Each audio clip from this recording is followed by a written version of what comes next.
we almost see no titties in movies anymore, and we only see dicks. Hey, anybody notice this? Yes, I love titties. Big old titties.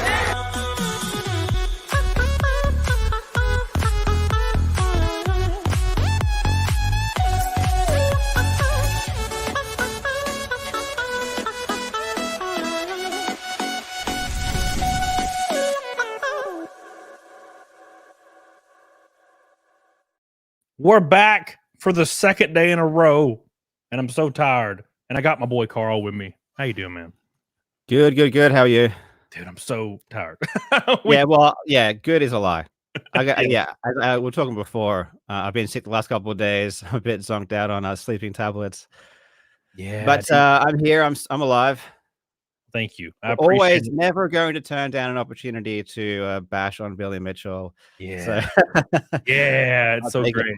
Yeah, that's the brutal honesty, and it's actually weird when I'll have like maybe a family member, which is rare. I don't see my family often, or like a friend, and I'll go into a grocery store and they're like, "How are you today, sir?" And I just respond dead inside, and they can't even believe it. They're like, "Wait, what?" And I'm like, "This is just I just say I don't know why I've always said that. Just dead inside, bro.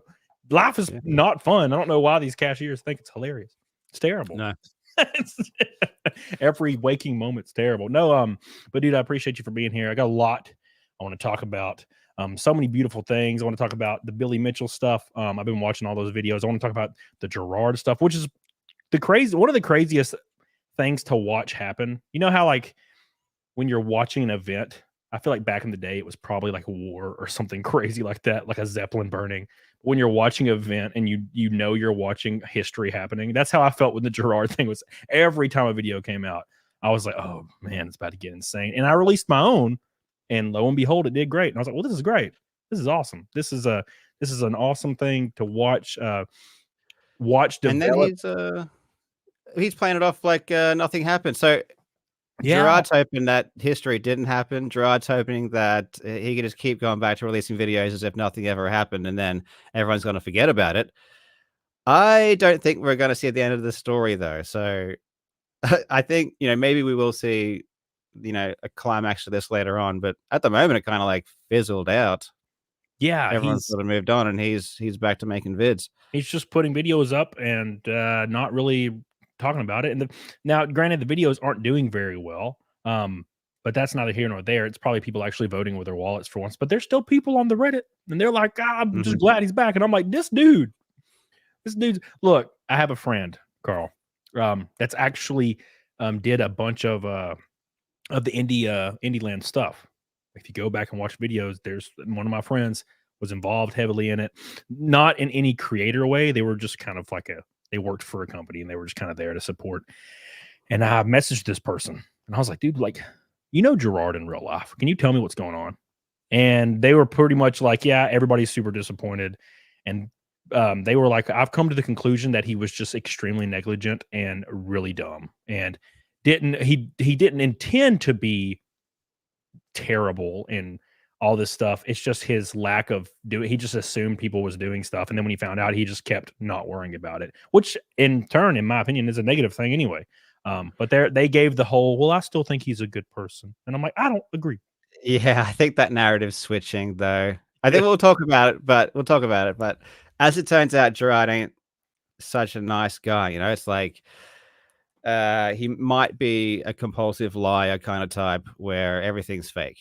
Everything's fake. Yeah. But he got away for it for a long time. Yeah, he did. And then I read something recently about Jock. Now I can't even remember what it was about, but it was like yesterday. There's a ton about Jacques, man. Oh, Jacques is a piece of shit.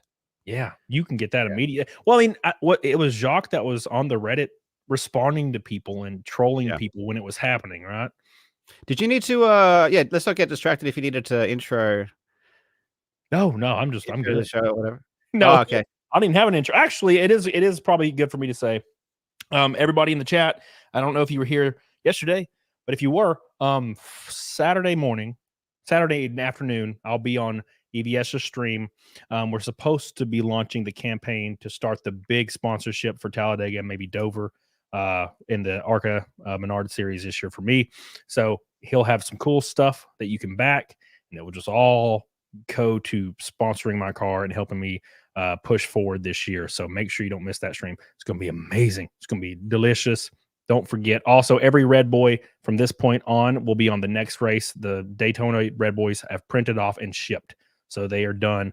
So if we run Phoenix on the 8th, or we run Talladega, which we will run Talladega, it'll be on either of those cars. So don't forget. And thank you, Raking That on Rumble. I love you, man. I appreciate you. But yeah, so I want to talk about Jirard. I want to talk about a lot of stuff, speed running stuff. And also I want to talk about something that happened to me weirdly. We were talking about it with the soft giving thing. And I want to get your take on it because now you being a creator, a lot of people look at it from a viewer lens, but every creator I talk to is always like flabbergasted when I tell them this whole thing. And I think I'll talk about first because that's been something I've been going through. And it was very, very strange. And I had all these conspiracy theories in my head, but whatever. So soft giving was there was an article about this soft giving company that worked with all these creators and whatnot recently. And Jacob Wolf released this article discovering that a lot of the money from these events or through soft giving was not really going to charity. Like 54%, I think, was 42. Well, yeah, 42 was in the original article. Yeah. And anyways, so I thought this was crazy. So I just pulled up the article. I did my comedy bit at the beginning of my video, pulled up the article, read through it, talked about how Jacob Wolf is getting sued because of the article's crazy stuff. And I just read through it, gave my take on it, and, released the video. The video did great. And I was like, well, awesome. This was really interesting stuff. And out of nowhere, about a week after I released the video, somebody sends me a message of a screenshot, and the guy that wrote the article was super angry that I made the video. And he said that my friends are ultra MAGAs. He's like, he runs with a bunch of ultra MAGAs, so he probably doesn't respect journalists. So he copyright striked my video, got it taken down, and I got a copyright strike on my channel, of course. So this is whatever, it happens. So I thought that was pretty weird. Obviously, it's transformative content. There were 7 minutes of commentary on top of the article read, in and out, opinions, all that good stuff. So I popped up on a live stream talking about it, and a creator named Ludwig, I'm sure you know who that is, came to my chat implying that I deserved to get copyright struck over it because I didn't provide a link in the description or something. And I was like, this is weird because Ludwig doesn't do that either. He doesn't provide links. Well, man, reading an article on a fucking YouTube video is the most common shit people do. Yeah. This saying out of the ordinary. And like, it's I weird. wouldn't be surprised if most of them don't have any links or anything. Yeah, exactly. So I did that, and I couldn't believe I saw Ludwig in there, kind of arguing the other direction. Weird. Yep. Because it's us as creators, when we get copyright struck, it's hurting our livelihood to feed our families and to pay our bills and to support our own lives and the people we care about. And to strike that and put your channel at risk is devastating, especially when it's coming from someone that's not a creator. But when you see somebody that is a creator like Ludwig, you're like, holy shit, I can't believe this person is like agreeing with us. Anyways, so I made a video attacking Ludwig, not really attacking him, but kind of being like, what the hell is this dude doing? And the video popped off, and then Ludwig immediately DM'd me on Twitter. And we talked through it, and he basically said that there was a misunderstanding. He's friends with the article guy, and the article guy dishonestly presented the entire situation to his group of friends. And they basically went to attack me without even looking at anything first. They didn't realize it was literally a normal video of me or reading an article and giving my opinion on it. And then what was your opinion? Was it super negative towards the article? No, not at all. I was pumped about it. I was like, this dude did great work. It's great. So I was very the first thing I'm thinking is like, if he's trying to promote charity scam or something like that, why the fuck would you try and silence someone who's spreading that information? Well, if in that instance, even if it was copyright infringement or whatever, which I don't think it was, I mean, for those kind of situations, you would want to get as many eyes on it as possible if you really cared about the issue that you're trying to raise awareness for here. So that's really strange. Unless it's, is there another piece? There's another piece to it, and this is my conspiracy-ness.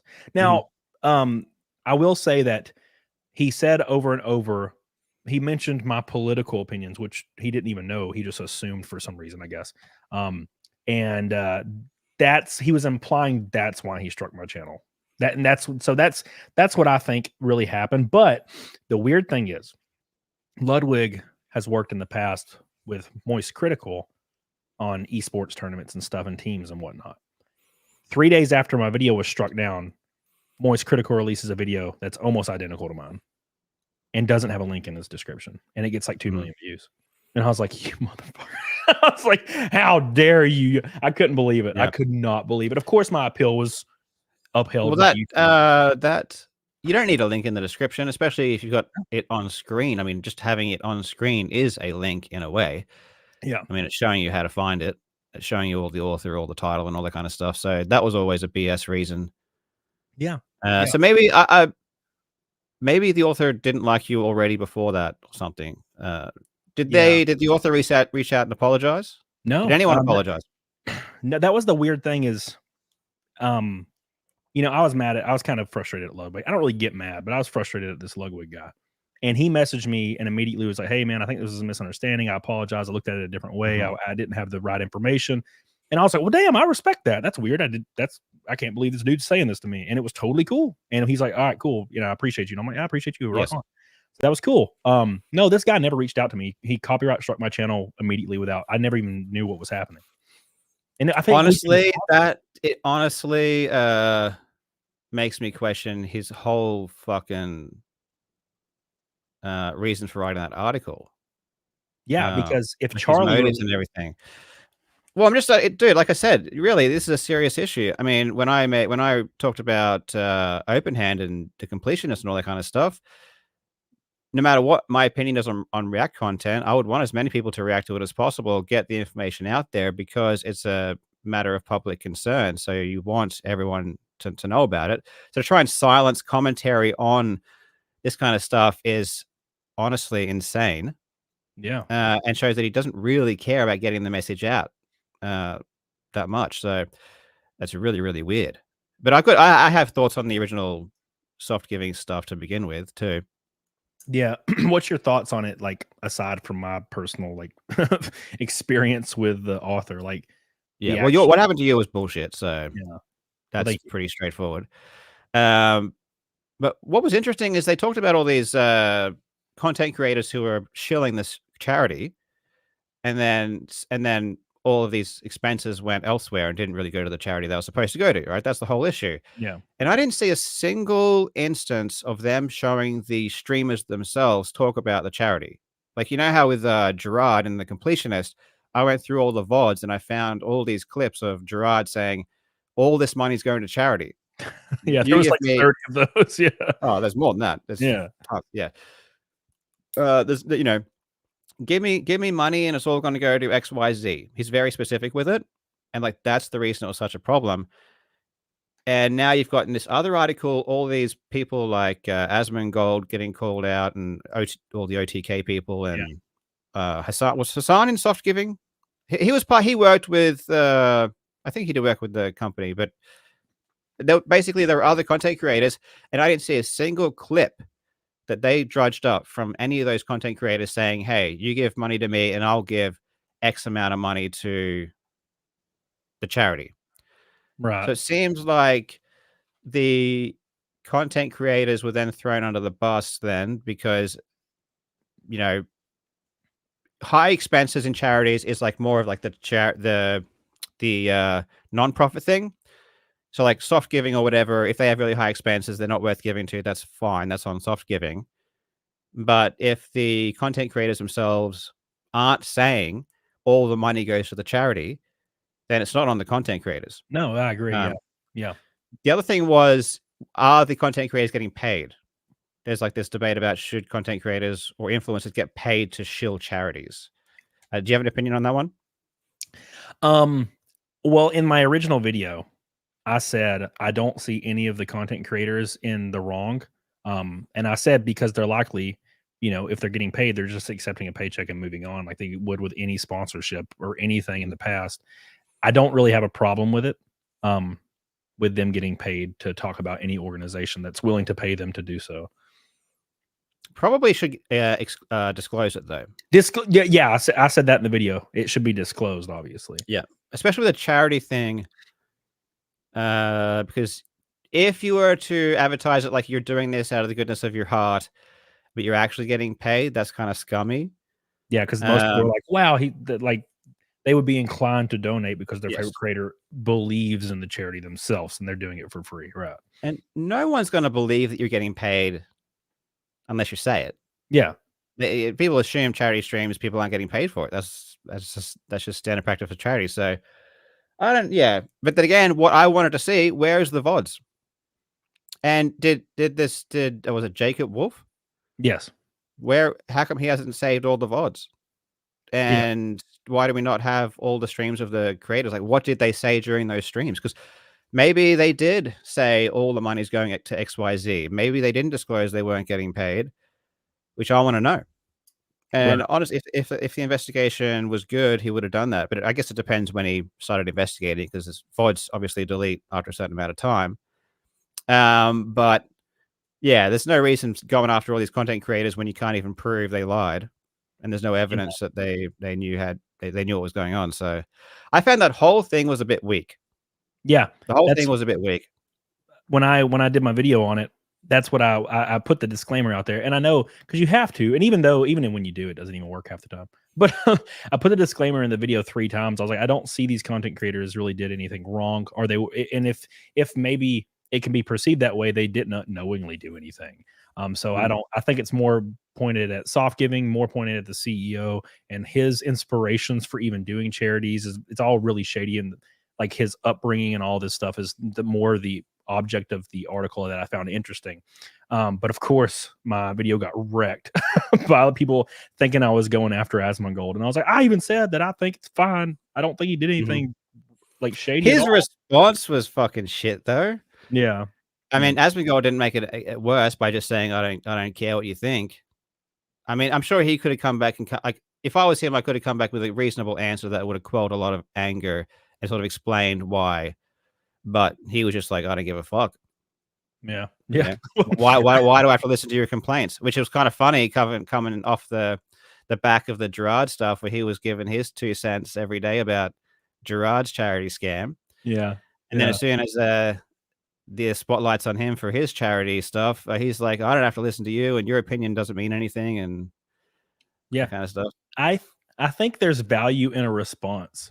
Like so there's the response that Jirard gave, which was awful. And I think there's value in a response, like a 5-second video. It goes live and it's just like, fuck y'all, and then it goes off. I feel like people would receive that really well. I'm gonna be honest, because thinking of Jirard's response was okay the first couple of minutes, and then he started giving excuses for this. The autopsy report was kind of weird. And then when he goes into the threatening you and Mudahar with a lawsuit, I'm like, oh, you done goofed. You done goofed. What did you do? Why'd you do this? And it had like 85% likes when it like 2 hours in. And I was like, I can't believe people are enjoying it. And I was on Twitter going ham.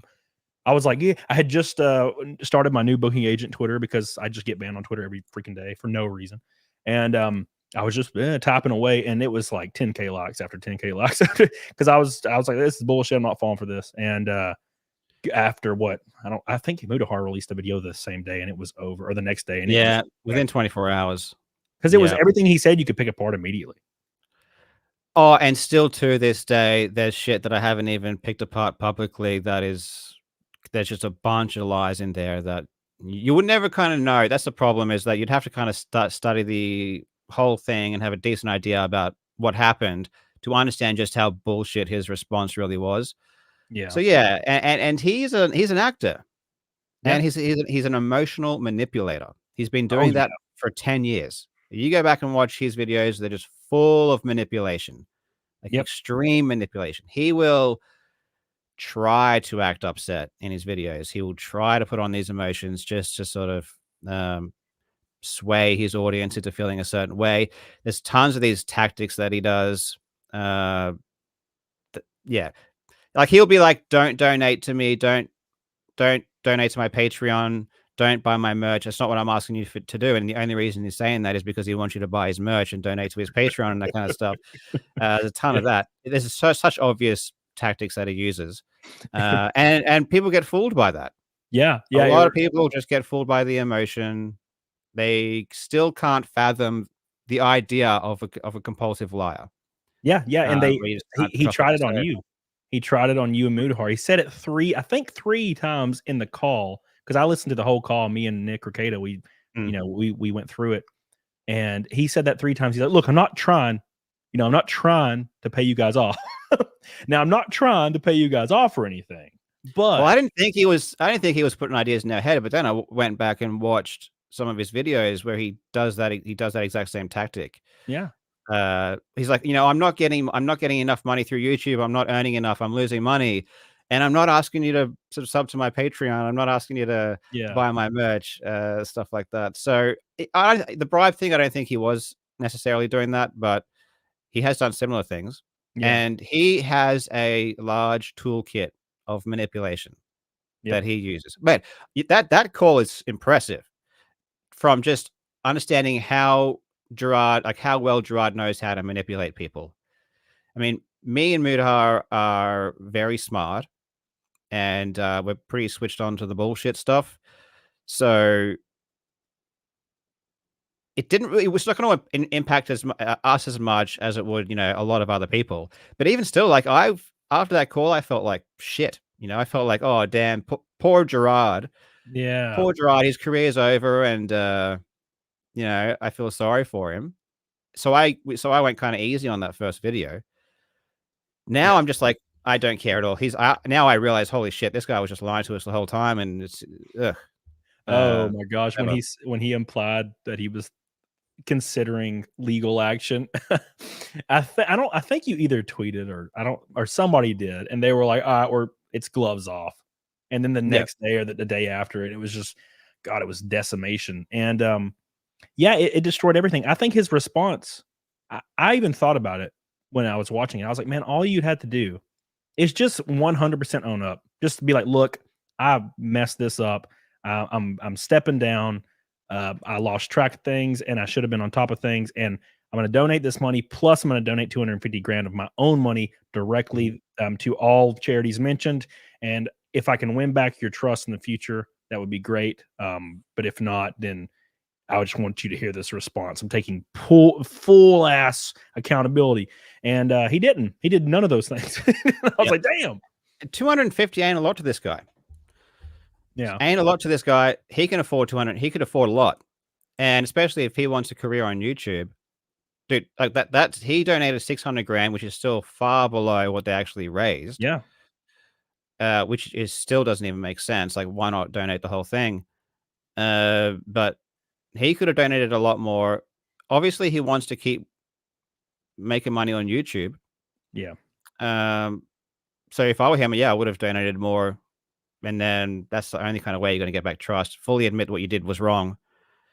But to be fair, he is fucked. Like if we look at the like the golf tournament stuff and the embezzlement stuff, saying you're not going to use any of the bits and the merch stuff, but then stealing it and spending on hotels and flights and all this kind of crap, he is in big trouble. I mean, I honestly hope it gets investigated, and I'm sure it will at some point. I kind of have a feeling there might be some civil action, because if there's any civil action, he's screwed.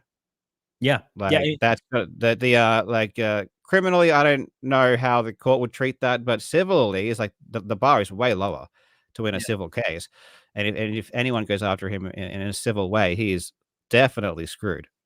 Yeah. Yeah. It's like what is similar. Let me read the super chat and I'll explain how this is similar. Or I could give a hypothetical. Side scrollers, my boy Craig says, going to enjoy this conversation. Cody, good luck driving at Daytona. Karl, I would love to interview you sometime. Thanks, boys. Have a good stream. Thank you, Craig. I love you. Craig's a great creator. He's my boy. I appreciate you, dude. His channel's been popping off. Been kicking my ass lately, and I've been upset because I used to kick his ass. Now he kicks my ass. It's really sad. Thank you, side scrollers. Love you, dude. Love Craig. Well, I've been enjoying the call. I listened to most of the big call reactions. Yeah. So you listened to it with Nick? Yeah, Nick Ricada. Yeah. Yeah, and then he listened to the call as well, and then from side scrollers, and then a bunch of other people too. It's interesting what people picked up on and what they didn't pick up on. Yeah. It was very interesting. I listened to it so many times, and I was very surprised that when me and Nick listened to it, that so many people watched that video. I mean, 100K views for me is like a gajillion for other people, right? So Mhm. because my content has almost switched entirely to streaming for some reason, I don't know why, but it just did. But another situation that's like Jirard's. I always call him Jared because I'm stupid. But is if the campaign Saturday to sponsor my car, we raised $100,000. It's like a big success, and then I just don't post about racing at all the rest of the year, and then I just go to Vegas, right? And nothing happens. That would be the same situation, and that would be messed up as hell. What I thought you were going to race at Talladega. Where's the car? Where's the Cyberfrog car? Nope. Mhm. I don't know. I don't know what you're talking about. Yeah. So Well, so just think about this. I mean, I feel like if you did that, you'd feel like a piece of shit. oh yeah. You know what I mean? And I think most people would. Yeah. So you have to be really scummy to do this for like 10 years. I can't. I would not. I Dude, mean, I would not be able to sleep when I pay my taxes, and Mhm. I get a letter from like the IRS or the state IRS or whatever, and I'm afraid I like didn't do something right or click the wrong thing, and I get a letter. I can't sleep. I'm like, oh god, what if it's something bad? What if they're going to take me to jail because I paid $500 too little or too more? It's crazy, man. So I couldn't even imagine. I would not be able to sleep for months if I knew that I was sitting on $700,000 of people's money and it was just sitting there. That'd be terrible. Oh yeah. Because yeah. it's going to come out. It's going to come out. You can't escape it. I don't know if they thought it would come out. Obviously, they didn't. If Yeah, they knew it would come out, they wouldn't have done it in the first place. Dude, that is actually a really, really great question that I meant to ask you. Rakin says, I need my name on the Phoenix car with an $80 Rumble ramp. My boy, it's already on there. I put it on there. Thank you so much, Rakin. Bill Dozer, appreciate you, man.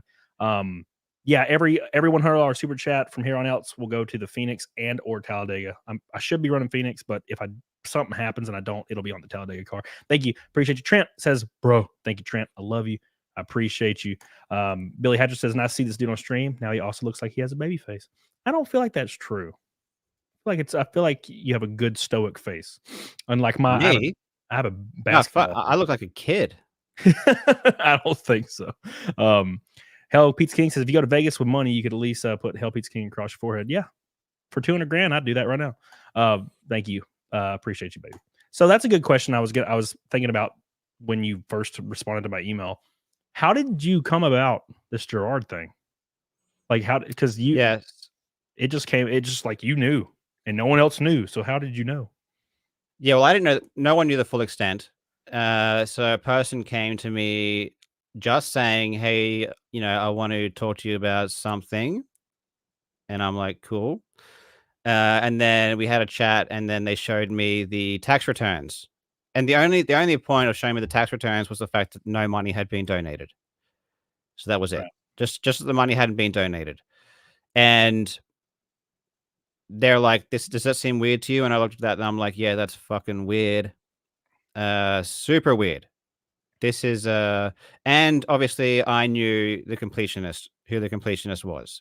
Yeah. I actually I didn't know what Indieland was. So I didn't actually know that he was actually doing all these charities, but Indieland is the Completionist is an OG of YouTube, and anyone in the gaming world knows who he is. He's been around for ages, very famous, very well known. So I'm like, two things went through my mind. Obviously, this is a messed up situation, and obviously content. Yeah. I got to make a bid about this because this is crazy. But I knew the situation was messed up. Like, in a situation like this, even if you're like 99.99% sure you're right, which I did based on the tax returns and all that, I was like, man, if I came out with the video just myself and I was wrong, that would be fucked up. I don't want to risk that. So I'm like, let's get a second opinion. So I called up Muda and got some ordinary gamers on board to have a look. As soon as he saw the tax filings, he's like, this is fucked up. So, and obviously I'm sure he was thinking, oh yeah, vid, let's make a vid about this. This is going to be obviously content. So, and then we started working on it. And did you call Jirard before that? That was the last thing we did. Oh, okay. We spoke with Jirard like 2 days before we released the video. I didn't want to talk to Jirard, to be honest, because he had already established he was a liar. Yeah. Like he was already lying all through his indie lands, and just through my research of him in general, he's just a bullshit artist. Yeah. He just lies constantly all the time about everything. So I just like, what's the point of talking to him if he's just going to lie to us? But Muda said, no, we should talk to him just to give him the chance, which was, I mean, obviously great that he did, because that was a great phone call. Yeah, it was A lot of call in there, a lot of gold in there. Helped out a lot later. Yeah, so yeah. when you called him, so did just, I guess, Mudahar, that would be a terrifying thing. If I was on Twitter, or I was like surfing on my phone and I had an email and it was from Mudahar and it's like, hey man, found some troubling information. You want to jump on a call? I'd be like, oh fuck. Oh no. What am I done? In the age of like these exposed videos and shit, yeah, I'm before I go to bed, I'm like, thank fuck I didn't get exposed today. Like I just it's like the content creator's worst nightmare now. What dirt is someone gonna dig on me that I don't know about? Well, the worst thing people have on me is they think my accent's fake, and I'm like, I don't care. I'm from Alabama, I can't really hide that. But that's why I just don't do anything. And when if anyone DMs me, if any like random Instagram DM, hey man, what's up? I think you're cute. I don't respond. I ain't. Oh, dude, how do people get into those situations? I don't. Where's my fucking okay? No one's trying to sext me in DMs and shit, and so I couldn't even imagine myself getting into that position. It is weird. It is. You'll just see super weird. I think certain people attract it. You have to be a certain type of content creators where those susceptible people kind of like feel like they could get in somehow. But I feel like no one feels like they could get in with me. I feel like I'm just a personality where if you'd probably think if you DM'd me, I just wouldn't respond. Yeah. And maybe I don't seem desperate or something. I don't know. Yeah. Or maybe I never get those weird soliciting messages. You seem too clever, I think, to fall for that. And that's like such a level 1 scam. And you'll see it. You'll see a random creator. I never recognize them. It's like a random creator with like 1 million or 2 million subs. I'm like, I don't even know who this is. And they just get caught on Discord just sexting like 114-year-olds. Yeah. Like, how did this happen? God. Oh man, dude. How did you fall for this 100 times? Gosh. And they're sending their junk, like pictures of their junk. Oh man, I don't get it. What were you thinking? God, I won't even do that if she was like 50. No, ain't happening. I don't understand. That's the easiest one. And I don't understand how people fall for it. And but Jirard didn't know. All Jirard knew was that we knew the money wasn't donated. He was shitting himself because of all this other crap that we didn't know about. He was shitting himself because his family's been stealing money from this golf tournament. Yeah, probably even from before Open Hand began, like before 2014. They've been doing it.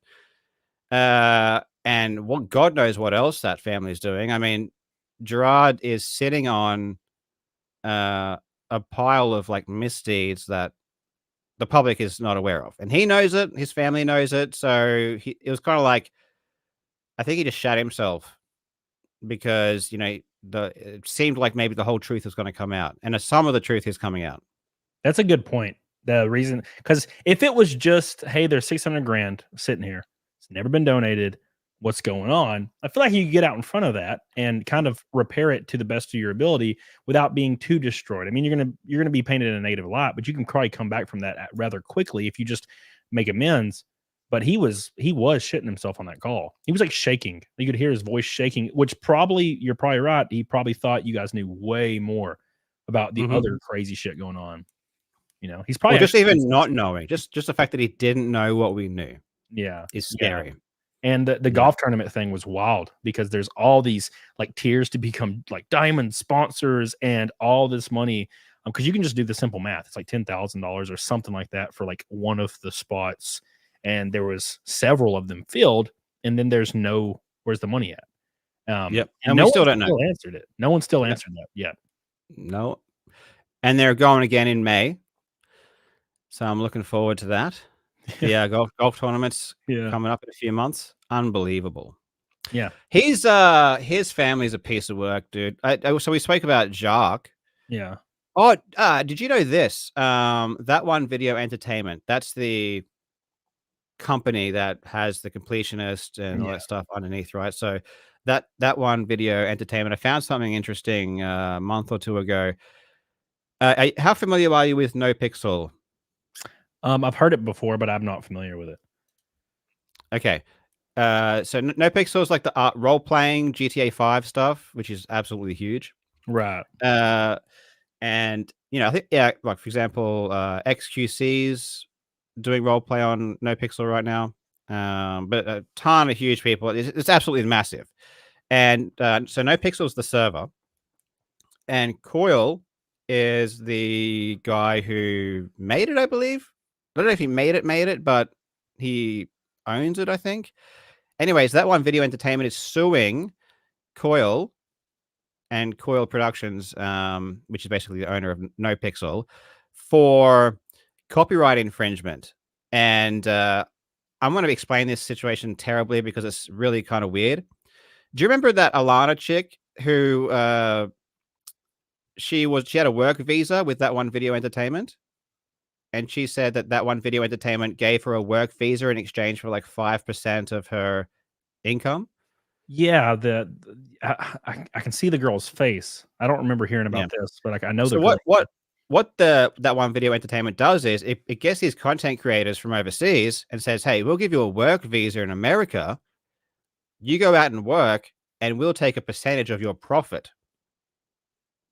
So they've got this money-making scheme where they bring over these people from other countries and then make money off what the money that they make in exchange for giving them.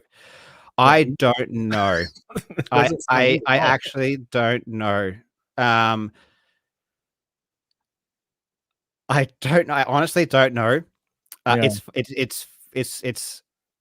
some people might be like, that's just capitalism, and if they want a work visa and in order to get that, you could take some of my profits. They're entering into like a consensual contract. That's whatever. I think it's such a weird situation that I can't even say if I think it's morally right or wrong. It's so weird because on one hand, if people want to go to America and they need a visa, that one video entertainment is going to give it to them and they're going to have to pay for it. But in any case, so they've got all these people on work visas coming in. One of them goes and works with NoPixel as the developer. And but then what happens is they get fired for some reason. I forget what the reason was.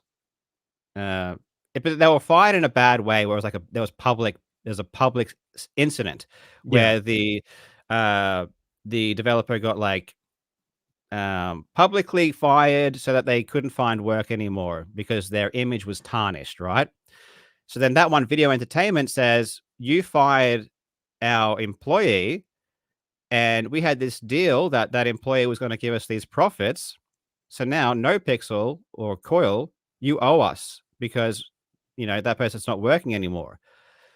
So then they sued Coil and NoPixel. It's kind of like, hopefully that situation was explained in some way that made sense. Are they suing because that person worked for NoPixel at one point and then got fired, right? And then now they're not working, so they think they're owed the profits that they were supposed to be getting from that employee. Because you know how I said they get an employee from overseas. Now, what part of the work visa is you have to pay them a certain amount.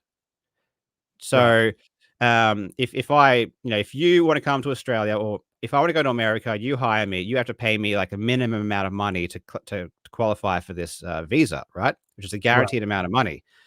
So then that one video entertainment expects that employee to earn that money, enough money to cover that, right? Just so that that one video entertainment doesn't have to fork out the money to make this minimum payment. But now that employee is not working anymore, and so they've still got that pay for the employee, but from NoPixel. Yes, that's correct. How the hell are they gonna win that? I don't see. I have no idea. But they just file lawsuits like that. Yeah. So that's why I really wanted to get in contact with Coil, the main guy of NoPixel, because he's an Australian too. So I'll try and get. I'll try and get in contact with him. But you know what's funny is that no one knows this about. This is Jacques. You know, Jirard's brother, Jacques. Yeah. So Jirard has a brother, Jacques. Jacques like the man behind the curtain of that one video entertainment, and he is an idiot.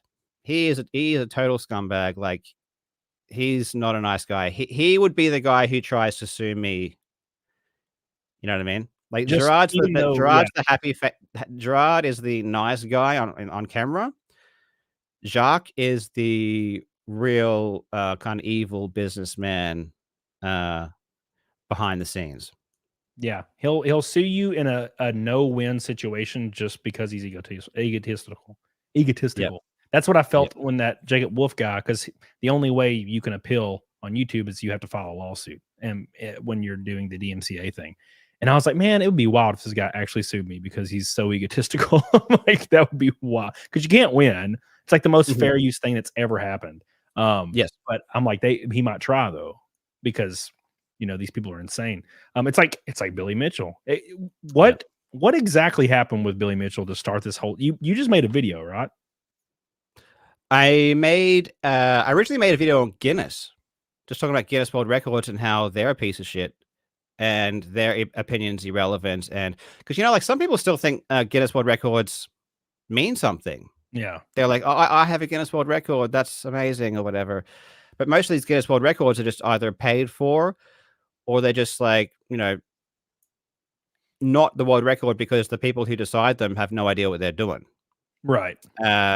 So I made a video saying that Guinness sucks. And, you know, as part of that, right at the end of that, I had like a little bit on Billy Mitchell, and I'm like, you know, and they suck because they put Billy Mitchell's world records back up to Guinness, even though they're obviously fake. Yeah. And he sent me your version of a cease and desist or whatever, which is like, I'm going to sue you unless you retract that. And that was like just me calling him out just the end of a video. So he already knew who I was in 2020. Then I made a full video about him. And then I just started making heaps of videos about him. He wasn't happy with that. And then the end of 2021, he filed an official lawsuit, which is still ongoing. I'm not going to say exactly what he's suing me over, but it is ridiculous. When you know the whole situation, it's really fucking stupid.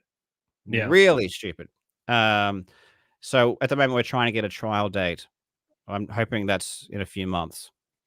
And when you're in constant litigation like this, it costs money to just have somebody on retainer, right? So I've spent, I would say, around 380,000. Oh my! That's Australian. So that's what's that? 200. A lot. 260,000, 250, 260,000 US. But trial preparation's like super expensive too. So I've worked out a deal with my lawyer recently, actually, about that. Because, like, dude, when I first got sued, I was getting estimates like, you know, like the entire lawsuit is going to cost like 200 grand. And that's like, I'm like, cool, you know, 200 grand sucks, but I had some help and I can deal with that. Even if I didn't have help, I could probably survive that. Then, like, you know, the cost like tripled. And it got to a point where the law firm was like, dude, it's going to cost another 200 grand. Oh my! This was like recently. This was like a month ago. And I'm like, what the fuck? I've almost spent 400 grand and now it's going to be another 200 grand. That's insane. So I had a bit of a temper tantrum and said, this is ridiculous. And then I worked out a deal with my law firm. I was basically like, you know, this is way too much. I'm going to have to switch, do something cheaper. And they're like, no. We'll do your deal. So yeah, I've been stressed out, man, because, like, you know, it's not like that's a lot of fucking money. And you know, that's why I'm making so many Billy Mitchell videos. And I'm like, I see people on my channel, they're like, you know, oh, I wish I you know, remember when Karl used to talk about speed running and why are you talking about Billy Mitchell so much? I have to earn so much money to afford the lawsuit that my YouTube channel is no longer about, oh, what do I make videos about that I like? No, it's like, dude, how do I make videos that I just survive and can pay for this lawsuit? That's pretty much all I'm thinking about. Yeah. But good. I had some good news recently. It hasn't fully come. I haven't gotten the money yet. But right at the beginning of the lawsuit, right, Notch, the creator of Minecraft, Yeah. he made a tweet saying, "Hey, Karl, I'm going to pay your legal bills. I'll pay all your legal bills." And I'm like, "Hell yeah, that's awesome." And then I messaged him, and I'm like, "Are you sure about that, man? You sure you want to pay my legal bills?" He's like, "Yep, I want to go through with it." So he got me in contact with his manager, and then she started paying my legal bills. And like 3 months in, the manager's like, "We want to stop supporting you." And I was like, it's so weird because at that time I was like, well, he did help me for a few months, so I was kind of like happy he did. But what ended up happening was I got a really good law firm, because when a billionaire comes at you and says, "I'm going to pay your legal bills," you get a fucking good lawyer. Yeah. You get a really good lawyer. But then when Notch pulled out, I was stuck with this really expensive lawyer on my own. And then ultimately, over the course of like a 2.5 year lawsuit, that has just ballooned out to massive costs. And that's one of the reasons I did a GoFundMe, where I raised a bunch of money. And then lately, I've been super stressed about money because the money's run out. I'm paying for it now, and just I know I'm gonna have to pay all this. So then, someone got me in contact with Notch again, and Notch didn't even know that he wasn't supporting me anymore. Really? Wow. Yeah, because apparently that was just he put me off to his manager, who just sort of put me off, like, stopped it. So then Notch is back, and he said, "Yep, I'll cover a good amount of this." So it's just like super good for me.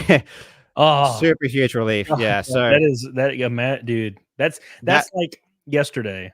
I know it's not the same situation, but yesterday when my buddy Ethan was like, "Yeah, we're gonna do a campaign and like pay for your car for a couple races," I'm like, "Oh my god, dude, this is gonna save my life. This is literally gonna save." This is like the difference between me losing my house and not. So yeah, I bet that's such a relief, man. Yeah. So I couldn't sleep well for a long time. For the last couple of months, I've been feeling like dog shit. I've got like this charity drama crap coming up, dealing with trying to figure out, oh my God, I'm gonna have to earn 200 grand in the next 3 months to pay for this trial. So then this is all worked out in the last, like, this week. So Yeah. yes, huge stress relief for me. And now this is why now I'm like, okay, the next few videos I'm going to make are just going to be like speed running fun videos that don't worry about it too much. Yeah, going back to the basics and what you enjoy. And people, that's one thing people don't realize. And because a lot of people, especially like, people that are in the comment section, they think that you just say the word, or like you pledge to sue, and then somebody is sued and you get money. And people don't realize lawsuits take years and they cost so much. It doesn't even matter if it's like frivolous and ridiculous. It costs money. I have a friend right now that's going through a goofy frivolous lawsuit, and it's been 2 years, and he's spent 60-70 grand on it. So it's something that costs money. So no one wants to have to go through a goofy lawsuit. No one wants to have to go through it, even if it's dumb as hell, and you may win it in the end. You're still going to be in the hole for a lot of money. And people don't realize that. They just think you say the word sue and then like you get money. Like, that's not how that works. Yeah. And the public doesn't yet realize how scummy suing someone is. Yeah. Like it's not appreciated how bad you have to be as a person to sue someone. I mean, honestly, like even if you can technically sue, I mean, in my case, for example, I did everything to avoid a lawsuit. So like I got one little detail wrong. Like, I'm not going to go into all the specifics. I will after the lawsuit. I will after the trial. Like I got one little detail wrong, right? And I did a retraction, and my retraction has like millions of views, and the original claim has like 600. Yeah. So like, and I made an offer never to say it again. So I removed it from my video, made a retraction, which got way more views. And that's not enough. Yeah. You know what I mean? So this is just all about trying to attack me, basically. So I think if you're a YouTuber and you make a claim, and then, if it is wrong, and then you go back and you make a retraction, any reasonable person would be like, okay, well, they made a mistake and they tried to correct it. I'm not going to sue them, right? Right. Unless, you really did cause massive economical damage, which I didn't. No one really cared about what I said here. But yeah, if they make a retraction and you still go after them and there's like, no, they're not being reasonable. It's all just trying to ruin your life from a lawsuit. I mean, that is so evil. Oh, So yeah. evil. And Yeah. the public doesn't understand how a lawsuit affects you. They Oh. have, until you get sued, you have no idea how a lawsuit affects you and your family. It is so evil. It is so bad. Yeah. It's like, I mean, it's not obviously not the same thing at all, but it's like when somebody from outside, like that guy, when he struck my channel, he didn't care what happened to my channel, didn't care. He just wanted to hurt me for whatever reason he thought and he saw fit. And take it a step further with a lawsuit. Like I can't even fathom, because I'm a really I forgive people, and I feel like I'm very reasonable. So when, for example, when Ludwig messaged me and I was in the airport for 20 something hours and just sitting there dying, not in a good mood, and he messaged me, he's like, hey, can we talk? And I'm like, yeah. And we talked for an hour, just long things. And I'm like, yeah, dude, it's cool. We're cool, man. This is great. Like, I'm glad you talked to me. I just feel better because we came to an agreement, and it was a misunderstanding. And any reasonable person would do that. But there are people out there, like Billy Mitchell, who just want to destroy you. I mean, and Billy Mitchell is no stranger to suing people, right? So it's like it's his profession basically now. Yeah, but he should, man. The settlement, the TG settlement, the Twin Galaxy settlements was sucked complete ass, man. Billy Mitchell needs to be destroyed in court. He needs to be destroyed in court. So these people need to be punished in a big way before they stop. They need to get taught a lesson. So I am now the last chance that I'm the last chance the public has to punish Billy. Yeah. And in Australia, when you lose, you generally almost always get awarded a judgment for costs, which means you got to pay back a certain amount of the costs. And because my costs are so high, Billy is looking at like a bill for like $300,000 or $400,000 when he loses. So if I was Billy, I'd be shitting myself. And also, like, the last person on YouTube you want to lose to is me. Yeah. There's going to be 100 vids rubbing it in afterwards. Like, Billy will never, like, I will never let Billy forget this, assuming I win. Yeah. I mean, obviously I got to win first, but man, if I win, oh boy, I'm not going to be a good winner. I'm not going to be a good winner. Oh no, dude. Dude.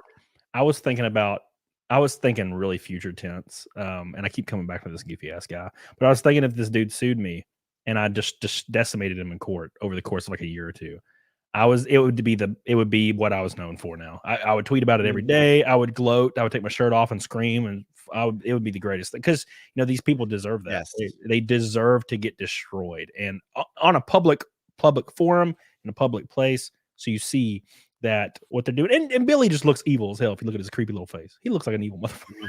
It's just evil looking, dude.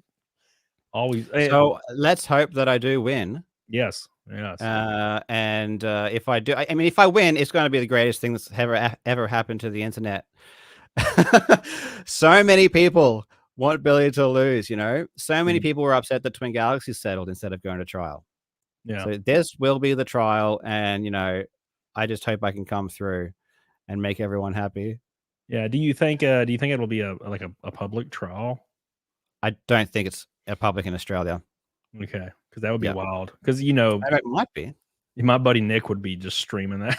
It'd be the yeah. I don't think there's any videos allowed, as far as I'm aware. Lame. But which would dude, imagine seeing Billy on the stand. That would be gold. I will ask my lawyers what we can do there. That would we need some historical documents of Billy in trial. Yeah. Is there going to be? Billy's going to want to try and not come over to Australia because it's cheaper. So he's going to want to try to do everything over a video link. But we're going to try our hardest to ensure that he has to come over here and sit in the stand. Billy cannot handle himself. I mean, have you watched much of his deposition? Oh yeah. Okay. Well, there was the one where he they were like, "Hey, are you on the board or whatever?" I Yeah. can't remember. And Yeah. he's literally just listed there. He's on the Yes. board. He's like, "Nope, never have been, never have been." Exactly. He is an idiot. Yeah. And, you want to get Billy on the stand for as long as possible because he's going to say some dumb shit. So, yeah, try to get him on stand, and hopefully we get some sort of, whether it's a picture or something, would be pretty good. Yeah. Or one of those artist paintings of him looking all goofy, looking with Oh, his giant mullet. if they still do those, hell yeah. Yeah. He's got his mullet out. He's looking all pissed. And oh, that'd be great. God, hope that. Yeah. But Billy, if you look at the deposition, Twin Galaxy's lawyer was going easy on him. And he just still can't handle it. I mean, there's stuff that I put in my videos, but there's stuff that I did put in my videos out of the 6-hour deposition where Billy was getting really pissed off, and he just cannot hide his emotions at all. Yeah. So, the idea would be just to really push him and get him annoyed. That's not going to be a good look. That'd be beautiful. So do you think his crazy ass expert witness will be anywhere in the ether? Well, I think he'll be hiding away for a while. That'd be wild. Oh my gosh. Yeah.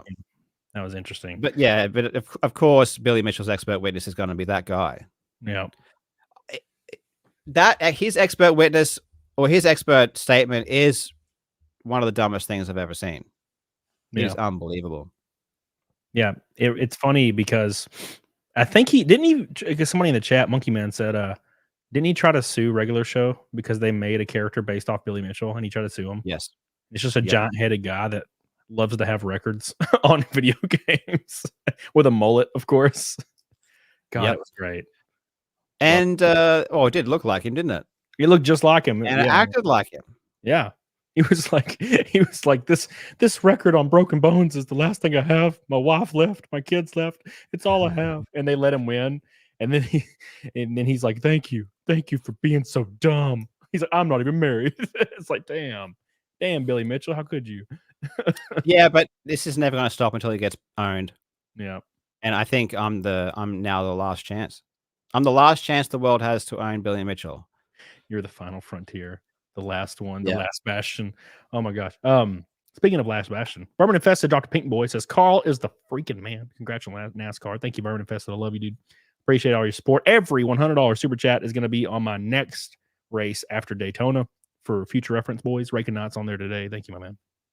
The Squid says, great to see you, Karl. Found you because I started watching Summoning Salt and Apollo Legend. Wish Billy Mitchell wasn't a giant coot about the truth coming out. Yeah. He's wild as hell, man. Thank you, Squid. Appreciate you. Richard, first, Karl denied the legacy of my favorite gamer, Billy Mitchell. Then he ended the career of my favorite video gamer, YouTuber, Jirard. Please don't dig any dirt on my favorite physicist, Stephen Hawking. Oh, my gosh, bro. The Stephen Hawking thing was wild. Thank you, Richard. What was that about? It was like some names from the Epstein list came out, and Stephen Hawking was just on there. And everybody's like, what? Yeah. How is he on there? How did this happen? Yeah. He's dead though, so it's fine. It's fine. Nothing you can do now. He contributed a lot to society. Oh my gosh. Squid says, I hope your lawyers are able to get an expert that can absolutely destroy Billy's expert witness, because I don't believe for a second that a glitch can cause a video game to act exactly like the emulator acts. Code is diff. Thank you, Squid. No, it can't. It's actually like impossible. It's impossible. It's not a glitch thing. It's just how the thing draws. It's not possible to replicate that in any other way. Yeah, it reminds me of, there was one record that I was reading about a few days ago, coincidentally when I was in the airport. It was like a Super Mario 64 record, or maybe it's not a record, but it happened during a speed run where there was like a solar flare and it affected the console and like teleported the guy to the top of the stage in that one freaking climbing stage that I hate so much. And I was like, well, that's wild. That's something you would never see happen. Flipped bit. Yeah. It's crazy. I don't know what that means technically. But it was some bit flipped. Like a solar ray. So imagine getting a world record and you get a 20-second split up on 20 seconds up on a split because of a solar flare. Well, unfortunately, it would be denied. Yeah. Oh, would it be? Really? Glitches have to be replicatable. Replicatable. Yeah, otherwise they're not Wow. allowed. Damn, that's sad. That'd have been it would be the unbeatable glitch. Mario says Billy looks like a Pictionary of a dollar store cult leader. Take him down, Carl. This guy needs to be taken down. We need the lull. I agree. And this has been someone 58 years old. Damn. Dude, weird. What a loser. This is something that's been going on. I've been hearing about Billy Mitchell in lawsuits since I was like a teenager, and I'm in my mid 30s. Just something he's been doing. It's because he gets caught cheating. And well, yeah, you said you couldn't mention why he was suing you. I'm just flabbergasted. What was the original reason for his lawsuit with Twin Galaxies? Just that they said he didn't achieve his, or the tapes of his world records didn't come from an unmodified original arcade machine. Right. That's it. And they banned him. But you can't sue someone for defamation for banning you. So it's just as statements. Dude, that was such an easy win for Twin Galaxies. Unbelievable. And they settled for Billy paying them, or for I don't know the specific oh yeah, we don't know the specifics, right? details, but I think Twin Galaxies went too hard. The lawyer went too gung-ho, like just, I mean, they had this cross complaint going on. And there was so much shit. I mean, all Twin Galaxies had to do, there's no way that you can lose. Just sit there and just, just bide time until the trial. But that's not what they did. Like, Twin Galaxies lawyer, like, did so much stuff between, through discovery and all these applications. And I think they just got burnt out and then didn't want to deal with trial. And I told Jace, dude, I think you don't want to. I made it quite clear that he shouldn't have settled, because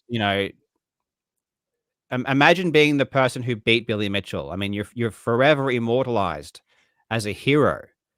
Yeah. So you want to be the person who takes Billy to court and wins, and even if that costs 100, 200 grand, that's worth it for like the goodwill of the public forever.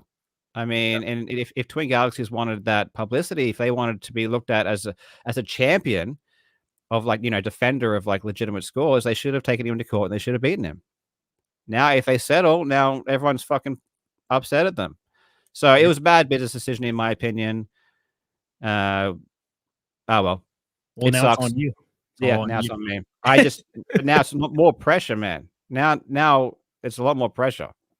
Oh my gosh. If Twin Galaxies won, and then I had my lawsuit too, I wouldn't be as stressed out. But now it's like, fuck, man. I am the universe's only hope to stick it to this guy.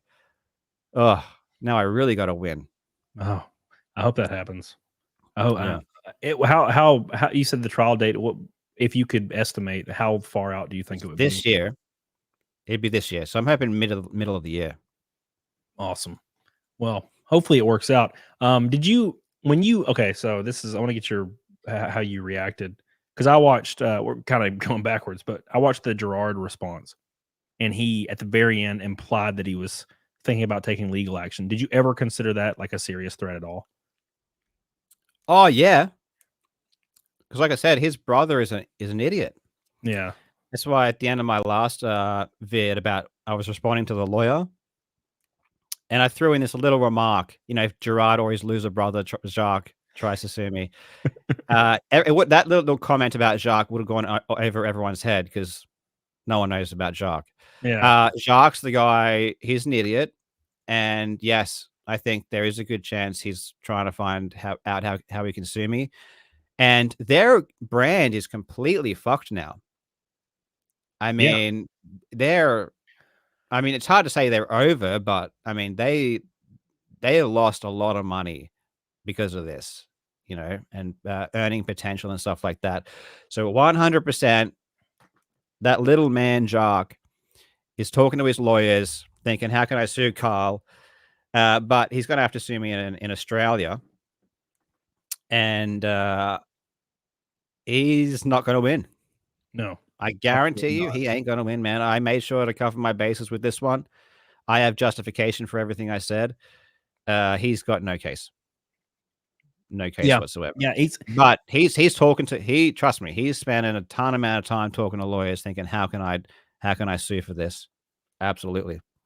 And he would immediately lose. And speaking of Jock being a garbage person, so we were talking about the Alana Pierce person like earlier, and this was what I read. It said that Jacques volunteered to make Alana's merch T-shirts through the same company that produces T-shirts for the Completionist charity events.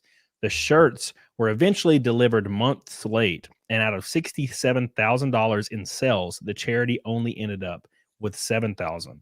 After talking to other people and confirming that 10% was an unbelievably dreadful figure, she sent Jock a message demanding a detailed breakdown of all the expenses, and she got back one line message reading, "Cost $60,000.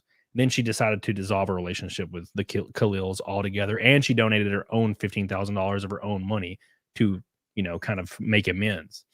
That's just another thing that Jacques. It's almost like he looks at charities, or this family in general looks at charities like a damn candy. Like just take it's like a candy bowl. Yes, it's Halloween, and do you see like 90 Pete Snickers, the fun size Snickers, and you really like them Snickers, and you see all these kids behind you, and you're like, know what? I'm gonna take 89 of these Snickers. Enjoy. That's exactly right. Yep. They charity to them is just another way to make money. I mean, yeah, it's really, really, really bad. No one. It costs are never that high to make some T-shirts, man. You could have gone with anyone. Could have gone with like what Teespring or whatever it is. Yeah, whatever. And you definitely aren't. It's definitely not 90% bloody cost to make those. No way. Yeah, the highest quality shirts are like 35. So what it is like Jacques like, I'll do it. Let me make the shirts, but Jacques' cost to pay himself is like ridiculously high, and that's why he wants to use himself instead of using some other regular merch company. Yeah, and out of all the scams you can run, it's just wild to me that charity's the one you go with. Like there's a lot of things you can do in the world. Well, charity is the rich people's scam. Most common scam is probably charity. Yeah. And I guess it goes hand to hand with, I guess either their attitude or how they are, or like, I guess being psycho, have a like they're what is the word, sociopaths or something, because they can quite literally smile whilst stealing from charity, or not really stealing from charity, but using charity to become richer and richer and richer, and get tax breaks and all these things, and just do it with a smile on their face, like Jirard. It's wild to me. And like you said, you don't think anybody would have ever found out if you didn't go public with it with Muda. There's a good chance. Yeah, because the circumstances that led to this person finding it were very specific. Right. So it wasn't just a case of some random person thinking, let's look at these documents. No, there was a very specific reason that these specific documents were looked at. And yeah, if that didn't exist, then maybe it would have never been found out. But even the fact that Jirard came back, 2 months later, acting like nothing ever happened on his channel, holy shit! I mean, I couldn't do that. I mean, imagine no shame whatsoever. It's crazy. Like, it's obviously some screw loose to make you even do that. I mean, he wasn't away for long. The internet still thinks he's a scam artist because he is, and there's still like so many unanswered questions, and he's just acting like nothing ever happened. Bizarre, just so bizarre. Yeah, and when I think his first video back, his completionist video, he was like, "Hey, there was a lot of stuff that happened. I hope you guys can, I can earn your trust. All right, here's the video." Like, I'm like, what? Where's the apology, man? Just like have a solid apology. It won't. It's not coming. It's like, I guess it's like accepting defeat. And then his brother was like gloating about how he's going to sue me in comments and stuff. Yeah. Pretty crazy. Yeah, his brother's wild. His brother's insane. Just does all this stuff completely out in the open on a public forum, and then expects that not to appear in court like later. Like, I have screenshots of all of his comments. I was posting on Twitter as he was doing it. I was posting like screenshots of the Reddit of him like putting sheep emojis on every single comment. I'm like, what does that even? He's he's trying to act like a smug asshole, you know. Yeah. But I don't really care too much about that because ultimately, we won. You Yeah. know, well, by we won, I mean his whole brand got fucked up. His whole brand's destroyed.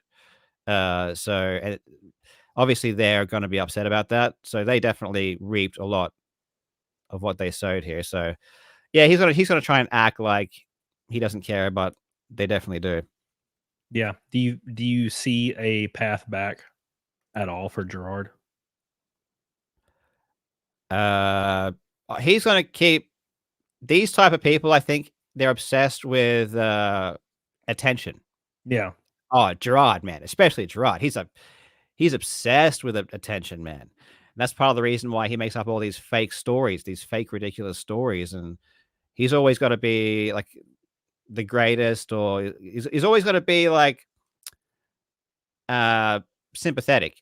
He always wants people to care about him, and always wants people to like, I don't know. You know what I mean? Yeah. I Yeah. can't know the word, but all of his stories are just so ridiculous and crazy. How if he quits a job at Best Buy, he's got to quit it with this really big fight with his manager, or there's got to be some elaborate story as to why he quit, some ridiculous thing. With his mother, if she dies of dementia, she has to be the longest living dementia patient ever. He's like talking about how he created new ways to treat dementia patients, and I'm serious. What the He's hell? like, I created a brand new way of treating people with dementia by watching videos of how they eat. I'm telling you, I can't even go into how many insane stories like this guy has been telling. But anyways, so he does that. He's obsessed with attention. So these people are he's just going to keep making videos on YouTube because that's the only way he can get attention. That's the Yeah. only way he can get that like need met. So yeah, he's going to be making videos until then, he can do something else that gets as much attention as that, but he probably won't be able to. So he's probably just going to like keep doing videos on YouTube forever, and they're probably the views will go down and down as time goes on. Yeah. And it's weird because he told you on the call with you and Mudahar that he wanted to get away from content creation forever. No, he said that because his reasoning would be like, oh, there's no reason to go public with this because I'm leaving anyway. Yeah. It's like that. You can't fire me. I quit. Yeah. Exactly. That kind of feel, That's why he said it's also going to be his last indie land, which was a lie.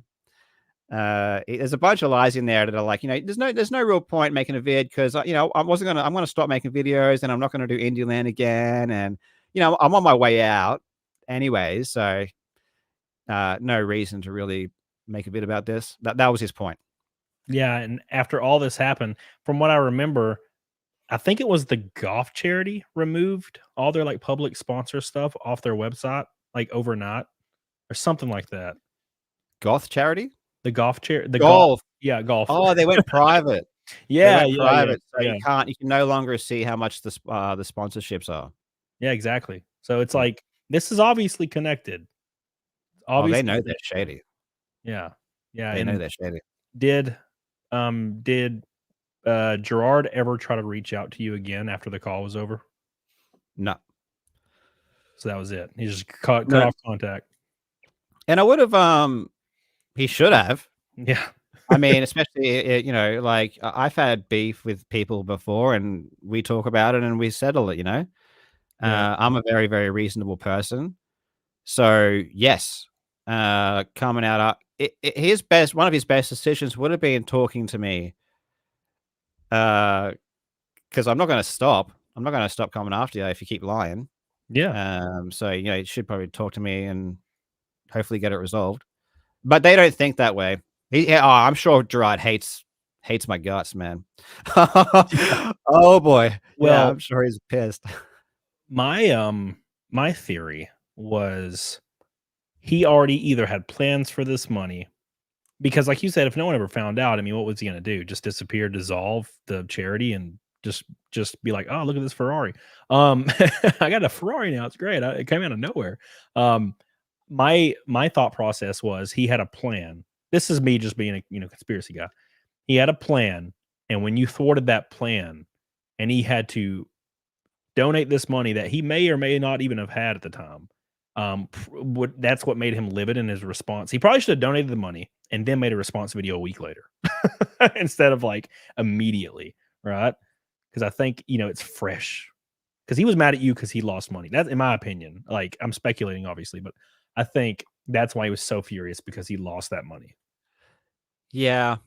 I think all the anger stuff was coached to him from his brother Yeah. and his dad, because I don't think they're good people at all. Jirard is a bitch. Yes. And Jirard is a bitch, and you know he's a bitch because when we spoke to him on the call, he was a bitch for 45 minutes straight. Yep. So that's classic. That's Jirard. His natural state is just being like, oh, feel sorry for me. If you look at all of his videos on his channel, it's like, oh, feel sorry for me, I'm a victim, and all this kind of stuff. Like he's a total victim. So that anger stuff definitely comes from Jacques. Because when I contacted Openhand via email, and Jacques was responding to me, he was very like a lot more aggressive. Yeah. And he wasn't like, you know, we're a victim and all this kind of stuff. He's like, you know, you're wrong for implying that we did something unethical here, which was ridiculous as well. Yeah, but it'd be the brother. The brother. It basically, Jirard would have had the call, and then I'm sure in his ear, not during the call, but just in general, Jacques is like, all these people out there, like Karl's evil, Muda's evil, they're wrong. We're gonna sue them. You know, what they're doing is illegal. It's defamation. They're terrible people for XYZ. I'm sure that's what's happening. Yeah. And then yeah, that's what happens at the end of that is the response vid where he's like puffing out his chest and stuff, but really Jirard there's no way around it, man. Jirard is a bitch. Yeah. That's just all there is to it. Dude, Yeah. I don't really react to videos very often, like in real life. When you zoomed in on his face and it's like, Jirard is a pathetic bitch, I lost my shit. And I don't laugh very often, like out loud. And I was like, oh, it was so great. It was like the greatest thing I've ever seen. It's just pathetic. And half the comments were saying he was a pathetic bitch. It was amazing. Yeah, well, he is. You pathetic bitch.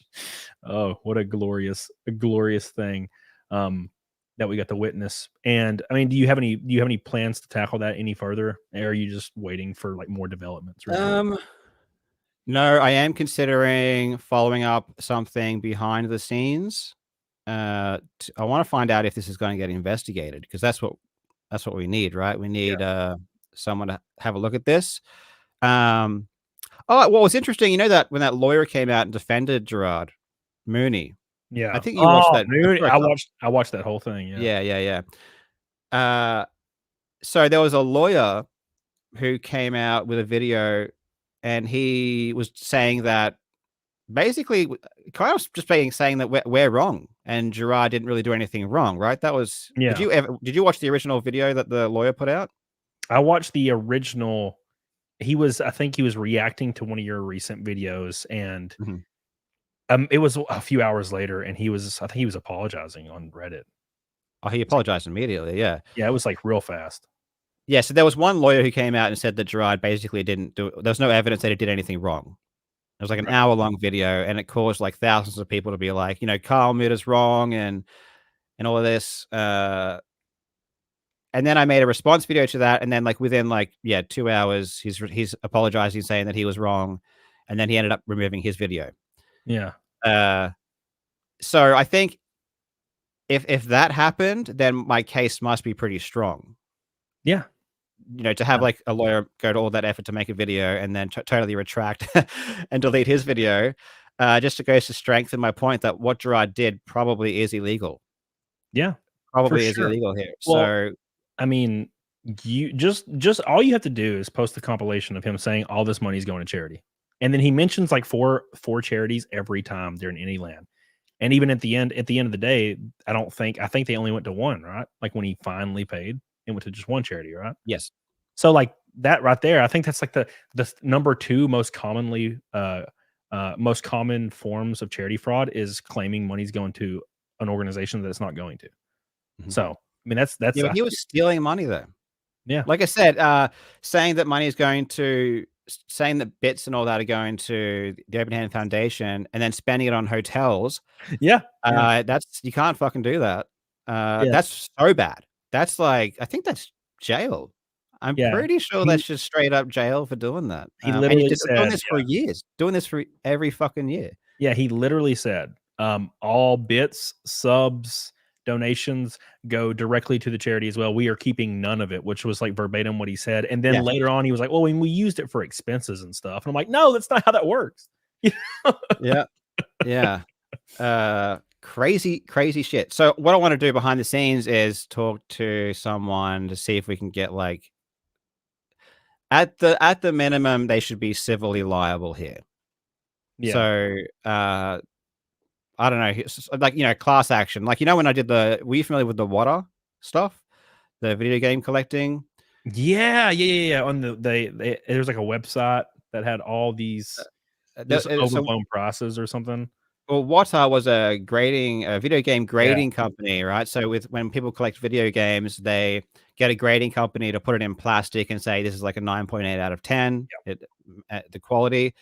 And the people for Wata were going out trying to build a speculative bubble in the market by saying, "Oh, prices are going to go up," and like lying about certain things. And as a result of that video, a class action lawsuit was filed against Wata Games by several people. So what you would need in this case was like a lawyer or a law firm needs to step up and say, hey, we're going to launch a class action lawsuit against that one video entertainment or the Open Hand Foundation. Yeah. So anyone who's donated to the Open Hand Foundation needs to like get in contact with us and then get on board with the class action lawsuit. So you need like a law firm to do that. So I might actually contact the law firm that is suing Wata and see if they want to do another one.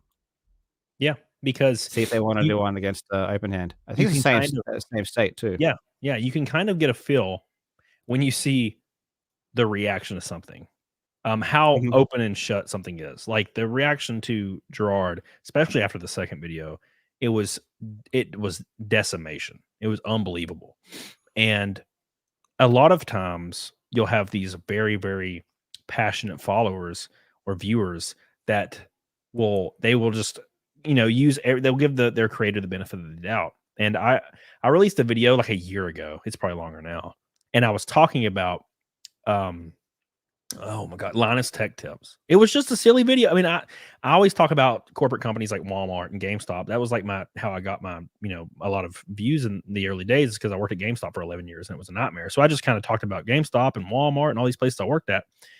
So I started talking about all these companies, and I get a few messages from people that had worked for Linus Tech Tips. He had like 100 employees at the time. So I started digging and seeing all these weird allegations and stuff. So I just made a short video talking about it. And it did pretty well the first 2 days. And then out of nowhere, it got like 1,000 dislikes, like in 2 seconds. Just bombed. And I was like, what's going on? So at any rate, I didn't think about it for 6-7 months. And then all these like confirmed like allegations out of nowhere came from the Linus organization, the media group. And that video was just, it got like another 30,000 views, and people in the comments were like, wow, you predicted the future. And I'm like, all I did was read things that were already going on for a long time. And it just took a long time for people to confirm it. And yeah, when you see the irrefutable evidence from Jirard, like that's the worst. I've never seen a more hardcore response. Every comment in his, like all his viewers, his fans are just like, yeah, F this guy, hate him. So a class action lawsuit would probably be unbelievable. Oh, class action lawsuit. I see no way that loses. Yeah. I see absolutely no way that loses. Dude, it seems like even criminal, it's hard to get the government, or not the government, but the state to like charge someone. You kind of out of our control. A civil case is entirely in our control. Like the people who donated can just do that. That's definitely that's like our control. We can start legal action. And it would be successful 100%. I mean, what they did was just objectively wrong. Wrong. And obviously they tried to spin it in their response video, but at this point, no one's defending them. No one's defending There's them. no one Yeah. left. There's Yeah. like 3 people that are like, well, I'm glad he's making videos again, I guess. And I'm like, what? Yeah. They're just wanting. They're like probably young kids that just want to see the thing. Is it? Yeah.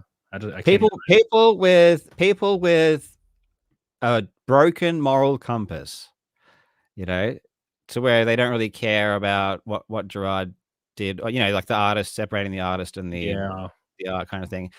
But what's the art? The art is like fucking kind of shitty, boring videos about video games. I think we can scrap the artist on this one. I don't think the art is like that amazing that it's like that the world's going to really care if he goes. Yeah, I want him off YouTube though. We don't want those type of people on YouTube. They don't deserve a place here. Yeah. I mean, is that fucking censorship? No. Is that Well, censorship? I mean, at some point when you steal like $750,000 from your viewers, I you know, at some point, like there's got to be some kind of line you got to draw in the sand. You know, be like, this guy sucks. Yeah. Right. So maybe we could label it as like he's a public risk. Yeah. So if you click his video, it's like warning, yes or no, and it's like this guy this guy may scam you. This guy may scam you. It's like spam alert, like in your email. And they don't recommend it, something like that. I mean, there's all kinds of people that fall into that category that's like get recommended and still have people watching, and there's people doing really great work and they get shadow banned or disappear from the algorithm. One of my good friends, Gundam, happens to him all the time. I like Gundam. To me too. Yeah, he was on my show last week and we had so much fun talking about motorcycles, and I don't know why. We just talked about motorcycles for 3 hours. But yeah, you'll see it. He'll message me and be like, yeah, so January is just your views are down like 80. Dude, yeah, but he doesn't I think he doesn't play the algorithm though. Like his titles aren't clickbaity enough. You know, same with, I don't know, Gundam is relying on his current audience. He's like said to himself, okay, I've got an audience. They like my stuff. I'm just going to not really try to make my thumbnail as clickbaity as possible and that kind of stuff. So when my personal opinion is the reason why someone like him is not growing, because he's funny as fuck. Yeah. His videos are really entertaining. So if someone like him is not growing, it's just a title thumb thing, in my opinion. Yeah. And it could also be there also needs to be a hook in the beginning of the video for people who don't know who you are. Yeah. So I sometimes I do in my videos, but most of the time my videos are catered towards people who don't even know who I am. So even if I've spoken about a topic 10 million times before, I'll always have like the first 30 seconds, first minute, an explanation of what's going on. Because if you don't do that, your channel's not going to grow, because it's the new people who aren't familiar with it are going to come in and then just like they won't get hooked and then they'll just bail. And it's like really bad for growth. Yeah, that's what I do. I have my first entire minute is like a 1 minute set, like a comedy routine that's completely random. I've done sets at comedy clubs before, and I can't work with scripts. I just say stuff, and it always works out really well. But that's what I do, and then I say who I am, and I'm like, please subscribe. It's my life. You don't understand. Stuff like that.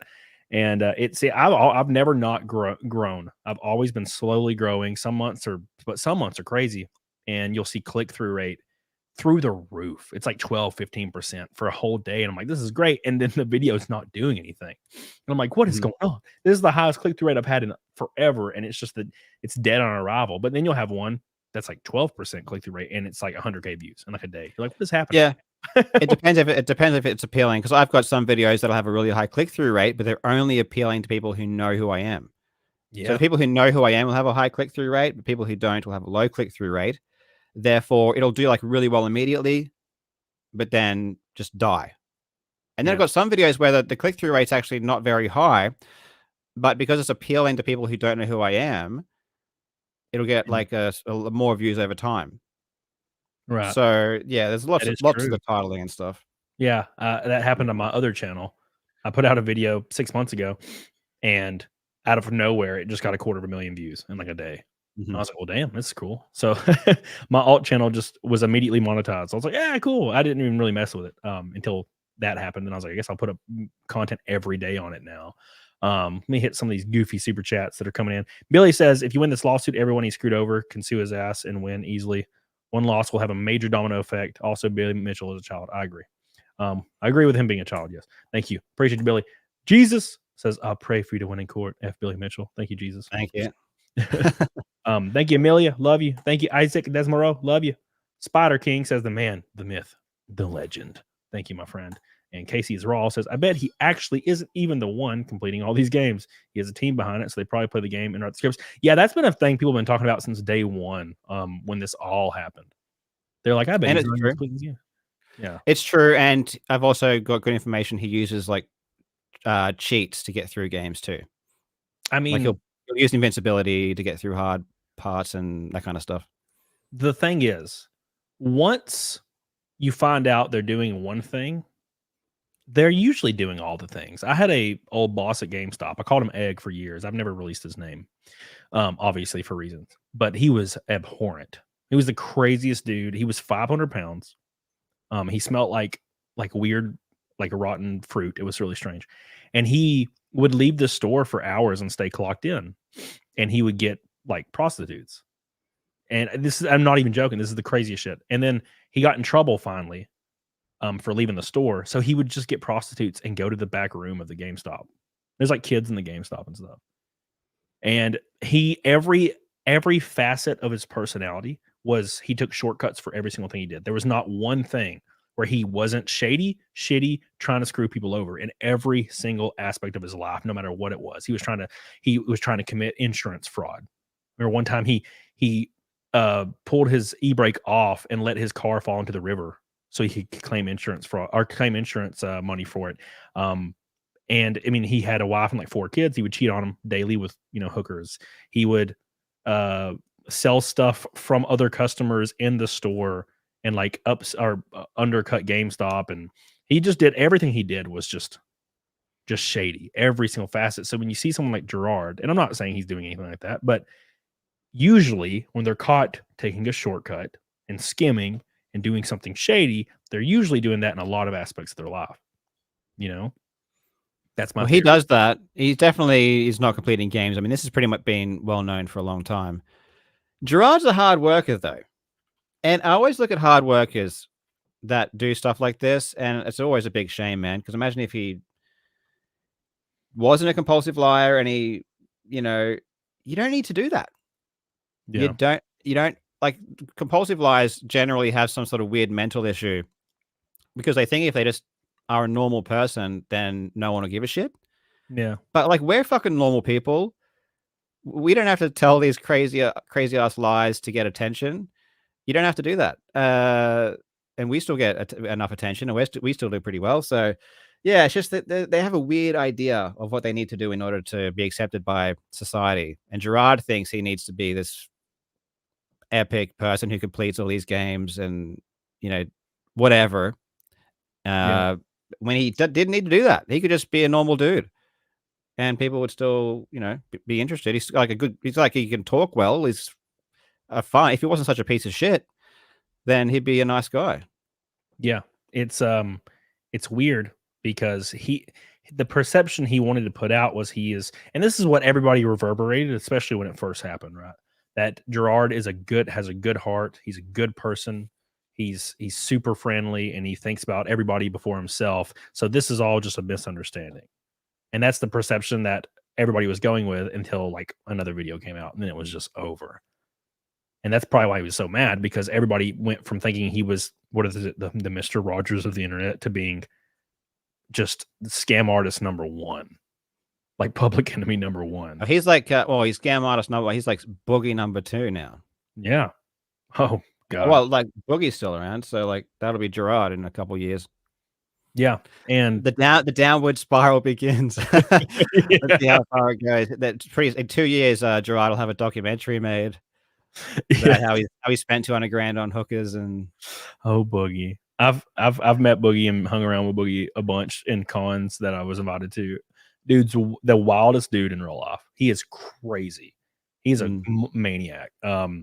Because weird because when he's on YouTube, he's really calm and collected and like talking, unless he's doing like a character. In real life, he's like he takes his shirt off and wants to like drink and like eat hot wings, and like will tell the most messed up jokes to like women. He's like, "You want to hear a messed up joke? I probably shouldn't tell it." And they're like, I don't know." And he's like, "I'm gonna tell it anyway." And I'm like, "Oh God, Boogie, stop!" And he just smells bad. He's a wild dude. I had him on my show, and yeah, he just took his shirt off and was screaming. It was hilarious. I'll probably meet him after my Billy Mitchell stuff. Assuming I win, I'll go on a US victory tour. Yeah, I'll go around to a bunch of conventions and rub it in there. So I'm sure I'll meet him. Yeah, that'd be great. And reach out. You can always reach out to me. What state are you in? I'm in Alabama, but I go to a lot of cons. And Alabama, is that like more? Is that right in the middle, or is it more west? It's in the southeast, right above Florida. Southeast. Oh, okay, yeah. I'll probably I've got to go to Florida. Yeah. So there's MegaCon, there's Matsuri, and we get invited to these things all the time. Matsuri is a big one, and you could just click off your boxes and just start showing up to stuff. It'd be great. Yeah. And I know the people that coordinate the Houston ones in Texas, so you could always reach out to me. And, or I might just reach out to you because they'll reach out to me eventually sometime this year, and then I'll just reach out. Well, I'm going to do an online tour too, assuming I got to keep saying assuming I win. How fucked up would it be if I was like, yeah, I want to win, and then I fucking lose that shit? How embarrassing would that be? So I always preface it by saying if I win. But if I win, yeah, I'll be doing like the full online interviews. And then we'll go to America for the IRL tour. Yeah. Do you think? Okay, so what would be the outcome? Like, what would happen if you lost? Would you just have to pay like an ass ton of money or something crazy? I'd have to pay. Well, it depends. Yeah. Because there's a chance that there's nothing to do. Like the statements that I said that Billy has a problem with don't exist online.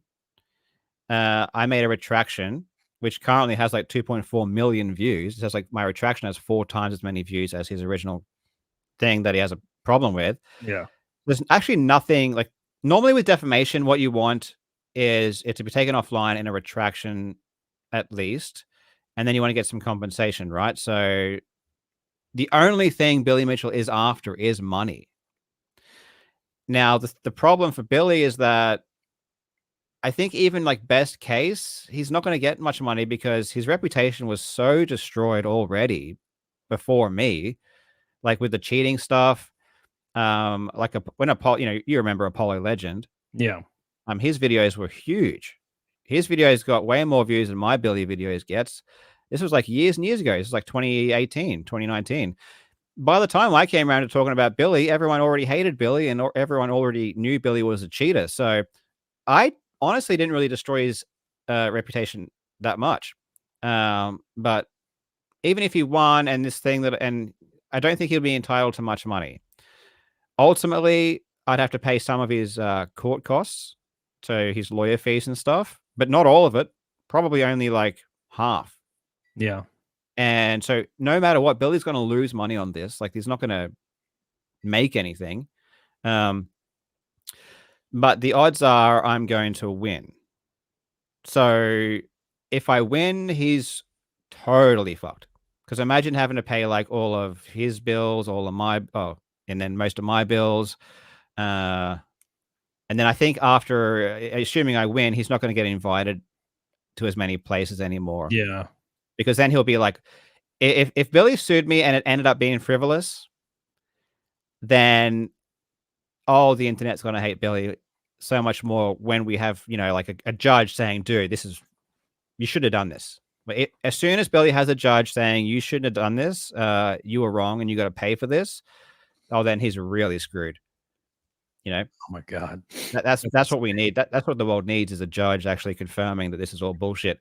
But honestly, if he lost, or if I lost rather, it's not going to be, nothing really is going to happen. Maybe I pay some of his court fees. Yeah, maybe, because there's a chance that even if he wins, there's a chance that I don't even have to pay any of his court fees because the lawsuit was unreasonable and it shouldn't have happened. So Australia's really weird. Like you've got like maybe the judge says no, and everyone just pays their own costs. Maybe he has to pay some of my costs. Maybe he has to pay all of my costs, and vice versa. There's all these ranges of costs that I may or may not have to pay. But the most likely scenario is that he loses and he's got to pay a lot of my costs. That's the most likely scenario. But I would just feel the main pain of losing is just losing to Billy Mitchell. You know, that's like the main issue. Like you don't want to lose to Billy Mitchell. Like I don't really care about the money. You know, money can be earned. I can just make some YouTube videos and get some sponsors and work hard for a bit and pay the money back. That's fine. But forever being known as the person who actually lost to Billy, I mean, that's gotta fucking hurt. Yeah, that'd be brutal. That's gotta suck. That's gotta fucking suck. So that's what I'm worried about. Yeah. Not really the money. Yeah. I think it's wild that he's still invited to places. I feel like it's like unanimously agreed upon that he sucks. Yes.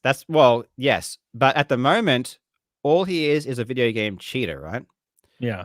But when a judge comes back and says, you have filed a frivolous lawsuit and you shouldn't have filed this, because my trial is a judge trial. It's not a jury.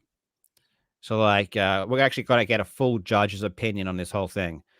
So when a judge comes back and says, no, you targeted like me, he sued me when I just had a kid in the middle of fucking COVID. It was a really stressful fucking time. You sued this family unjustly, caused hundreds of thousands of dollars of damage, all this crap, and you were wrong for doing it. Now that's a little bit more evil than just cheated in a video game. Right. It's like magnitudes more evil and fucked up, trying to ruin the lives of me and my family over this fucking bullshit because you're pissed off at a YouTube video. Like, what a giant piece of shit. And I'm gonna make assuming I win, I'm gonna make the full scope of his evilness known, and I don't think he'll want to go anywhere in public again. Good. Because I'll make the public clear of just how much of a piece of shit this guy is. If they're not already aware by now, yeah. Also, this is important for like just YouTube in general. Like, there's another slap suit that I saw got launched. I forget the channel, but there's a lot of these YouTuber lawsuits. It's just so pathetic. I find anyone who files these YouTuber like lawsuits at YouTubers just totally fucking pathetic. Yeah, especially when it's the lawsuits filed over a video they didn't like. That's so silly. It's there's so many reasons to sue a person, and you're suing somebody because you didn't like their video. That's wild. I mean, there will be exceptions, obviously, if it was like totally egregious. Yeah. But my one was not egregious. And like, when was the last YouTube defamation case that was actually justified that we saw launched? Oh my gosh. Because we had like you had Karl Benjamin. What was her name? That sued him. Oh, there's Sargon. Oh yeah. Sargon of something. I forget. Sargon of a card. Yeah, but he got sued. That was ridiculous. She lost that one. Then we got the Matt Hoss. That was a copyright one, which is a bit different with the H3H3. But I haven't heard of a single like YouTuber one that's actually justified. They're almost always bullshit because they're butthurt. Yeah. I mean, even if someone on YouTube gets something wrong, you just say to them, hey, this is wrong. This is why. Can you correct it? And if they go out and say, hey, I was wrong, here's the correction, that should be it. Yeah, exactly. It's wild. It's very wild. And it's just hurt feelings. And people just get, especially people that are in the people that are usually getting called out are the people that are in the entertainment spectrum. And usually to be successful in the entertainment spectrum, you have to be kind of narcissistic and egotistical. It just kind of goes with the territory. So these people are going to be more likely to sue than anyone else would. Right. So that's just how that works. Tristan in the chat, we got about 15 minutes left before we log here. I love you, Tristan. Says, how much the Naked Snake? 205. Make sure you guys like the show, please.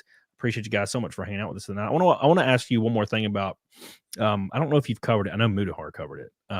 But have you watched any videos about this Mama Max guy? I tried to watch Mudahar's first video on it, but I just had no idea what the fuck was going on. So I was It's so confused. strange. Oh, yeah. You were confused? Yeah. Yeah, I was confused. I was like, "What's?" I was he. Well, the guy's video is so weird that it just creeped me out. I don't know what he was trying to do. Yeah, he's apparently catches like predators that helps bring predators to justice that abuse children, and then it's found out that later on through the Streisand effect, it's found out that all of his videos apparently, or the majority of his videos, are just made up. Like he just makes all the information up, and it's just for entertainment. And he puts a disclaimer in there: it's all for entertainment, none of it's real.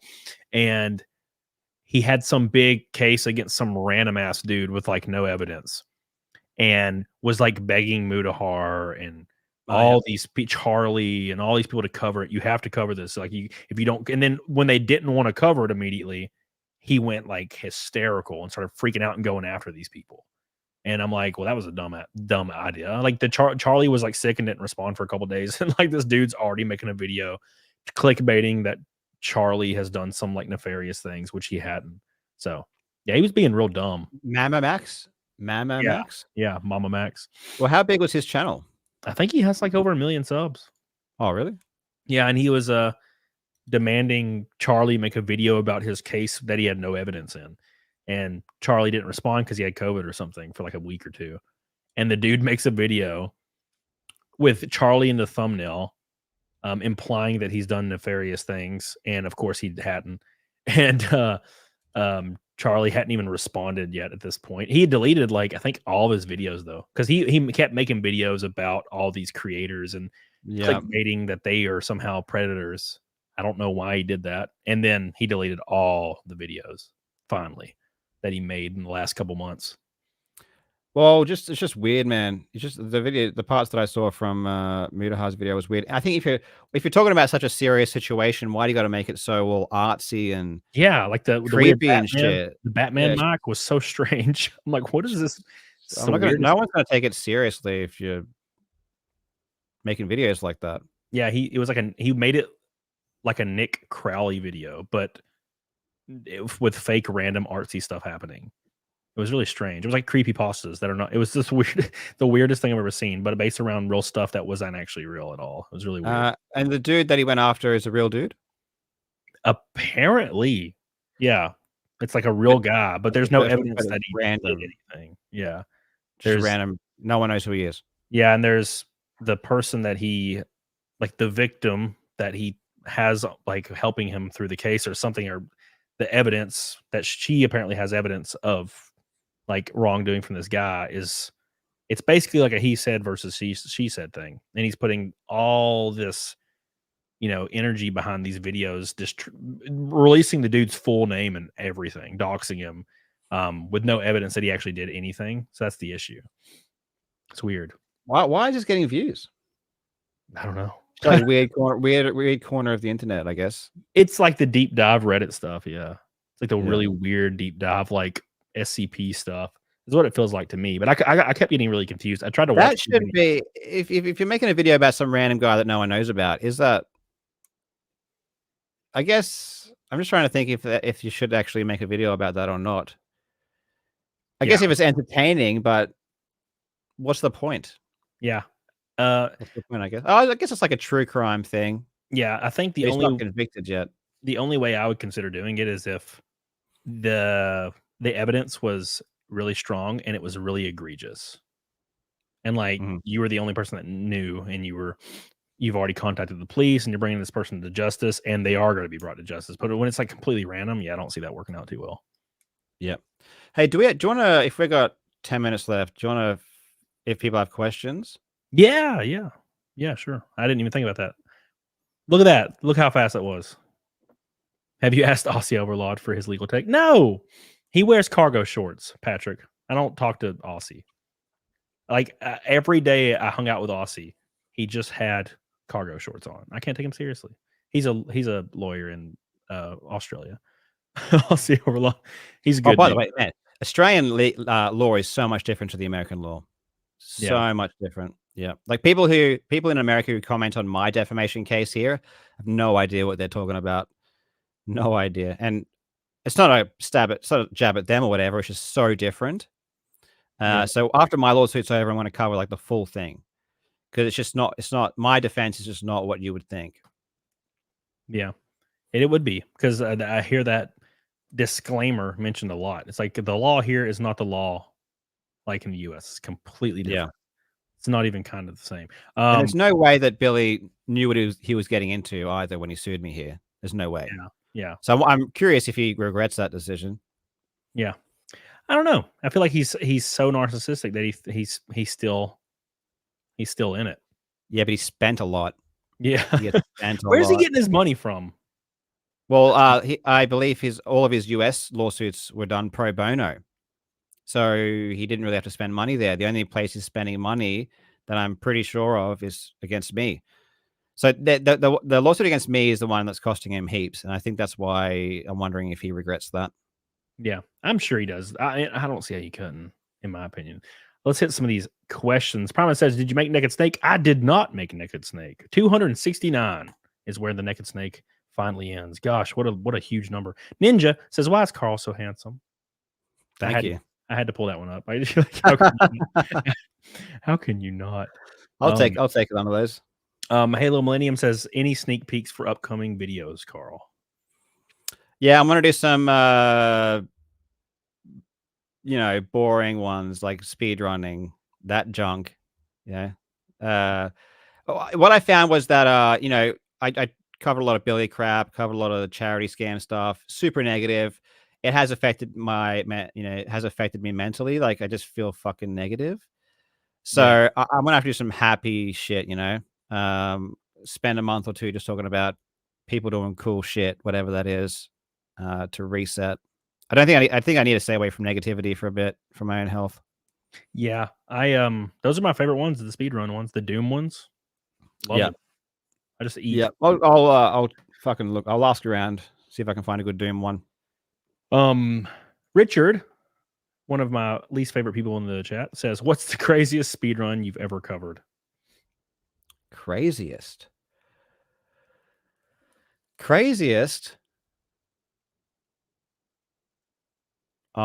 That's putting me on the spot, man. I like the one the one with I told you earlier. I don't even know what it is. It's like Doom, old Doom, and there's just giant courtyards just full of enemies and dudes just like flying through them. Oh, it was Doom. What was it? The Doom, the nuts one? It was probably like some more of the tool assisted speedrun stuff that they do. There was one nuts Doom thing, which like tons of enemies, and he wanted to beat the level without shooting any monsters. So he had to like run around for 23 days collecting all the homing missiles to kill the revenants. Probably honestly, like the craziest stuff is the tool assisted stuff, I reckon. But I can't think of anything like super specific. I have a question. Did you like Doom 2016? Didn't really play it. God, I loved it. It was probably because of the music. I played Doom Eternal though. I mean, Doom Eternal is fantastic. The problem is I'm just shit at PC gaming in general. So I couldn't really couldn't really master it. Mick Stellar says, can you convince Mudahar to get Nux on the stream? On whose stream? On my stream? I emailed Nux like a year ago and then I forgot about everything. It's been a long time. I emailed Mudahar the first month I started the show, and then I emailed Nux, and then I scheduled like 2 months out and totally forgot everything for like a long time. So I've been trying to get back on board with scheduling people. So it's hard. It's a hard thing. It was weird because I had so much success with it for so long, and then it like started drying up, and all these other creators were like messaging me like, how are you getting so many people like on such a constant schedule? And I'm like, I don't know, I'm just emailing people. And then and then I finally like hit the wall with it, like everybody talks about, and I was like, oh, okay, this is way worse now. But it's been kind of nice to do streams on my own again, because I did that for 4 years before I started doing a show, and it's kind of nice. I enjoyed it. Billy Hatcher says Eternal's music is trash. Yeah, well, it's because all the crazy stuff that went down with Mick Gordon. So it was sad. It was very sad. Did you see any of that stuff with Mick Gordon? How I did. What was the the consensus on what happened? Because we sort of saw two different sides here. Did Yeah. everyone land on Mick's side? Oh yeah. So Mick was basically not paid until like after all of this came out. He released a lengthy response how he wrote all these songs. He was not given any layouts for levels, like he has always been given before. So he had to like write all this random stuff, and he like finished 90 or 80% of it, and they weren't paying him. And then out of nowhere, like they just got another guy to do it. And the other guy had like no idea what he was doing. It was very apparent because it was like different BPMs, different stuff, like different wrong keys lining up. It's very apparent. And the final mix was really strange. So they had to end up where they what is it? They refunded every single edition that came with the original soundtrack because it was so terrible. It was wild. And then they paid Mick at the end of it. They did? Okay. Yeah, some large amount, which is great. But he's the reason 2016 is so good. I feel like 2016, the game 2016 is like a 7 out of 10, probably 7.5 out of 10. But the music makes it like a 9 because it's just perfectly laid over like all the stuff that's happening. You just like start shooting shit and it starts playing an 8-string riff and like drop a boop doop boop. You're like, oh, this is great. I love it. Oh man. What games does Karl like? Richard says. I love a lot of classic games. The perfect what would you call it? The perfect era for me is like 90s stuff, like Age of Empires, like Myst, classic. I got Myst on my shelf. What else have I got? SimCity. Like I played SimCity 2000, SimCity 3000 when they all came out. A lot of the old school games. New school, I'm talking like Fallout New Vegas. Absolutely loved Skyrim. A lot of the RPGs. Yeah. Nothing super new. Yeah, I like I'm like a really big fan of Resident Evil games, like the original, like Resident Evil 1, 2, and 3. I just can't get enough of them. I've went through the third one thousands of times. Well, how'd you find the remasters? The second one, I feel like the Resident Evil 2 remaster, Resident Evil 1 remaster, the one that came on GameCube, is a perfect game. But the Resident Evil 2 remaster, I was really not optimistic until a year after it came out, and I finally played it. And I was like, wow, this is one of the best games I've ever played. And they did a great job. And then the third one was terrible. Sorry, the remaster's still very, like, how's the feel? The second one, the RE2 remake, feels great. It just feels I play it all the time. Like I'll be on a stream. Still scary, like still very creepy. Yeah, it evokes a really cool atmosphere. And I play it once a week, probably. Like I'll play Leon A and like Claire B once a week. And I usually do it when I'm a guest on a show.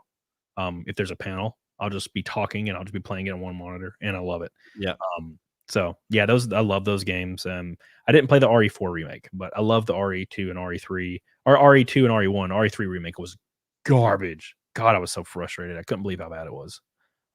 It was like a rail shooter. It was a glorified rail shooter because the game was so linear. You just go in a direction and stuff happens, and I hate that. Yeah, I'm not a big fan of that. I love the open world stuff. It was my favorite. Like the RE3 on PlayStation 1 is like one of my favorite games ever. So when the remake came out and it was terrible, it made me so sad. I was like, how could you do this to me? I'll go back and play. I didn't never play the originals, but I will go. I've heard Resident Evil 2 remake is really good. Same with the Resident Evil 4 remake is really good. So I should go back and play them. Yeah. They're great. Yeah, they're great. Great. And the original is great too. Evil Fred says hardest speed run cheater to catch. You mean like if they're talking like that has been caught or to catch? Probably it has been caught, yeah. Has been caught. The hardest one. I reckon the hardest one might have been Dream. Honestly, because the amount of work that went into actually figuring out that I was cheated was like pretty massive. I'm just trying to think. Because the only reason Dream got caught is because he was so popular and everyone was watching. But if it was just like a handful of people that was watching, he never would have been caught, even though, it was still kind of. It's weird too because it didn't really affect him too much. Like he's still. Well, he's fallen off a lot I mean, obviously, damn, still way more popular than I am, so I can't really say if I fell off. But yeah, it didn't really affect him too much. Probably the dream one. Even though it seems obvious afterwards, just the fact that he was caught and then someone went through all his VODs and then got all the data and then worked it all out and all that kind of stuff. There might be some other ones, but that's what springs to mind. Oh, dream. Yeah, he did his face. I think his face reveal ruined everything. I don't really know why. What was the deal with him? You know how he like looking to the side the whole time? I think he likes the side profile. Meat Canyon did you watch Meat Canyon's video? Dream milks the face reveal. God, I love Meat Canyon. God, I love him so much.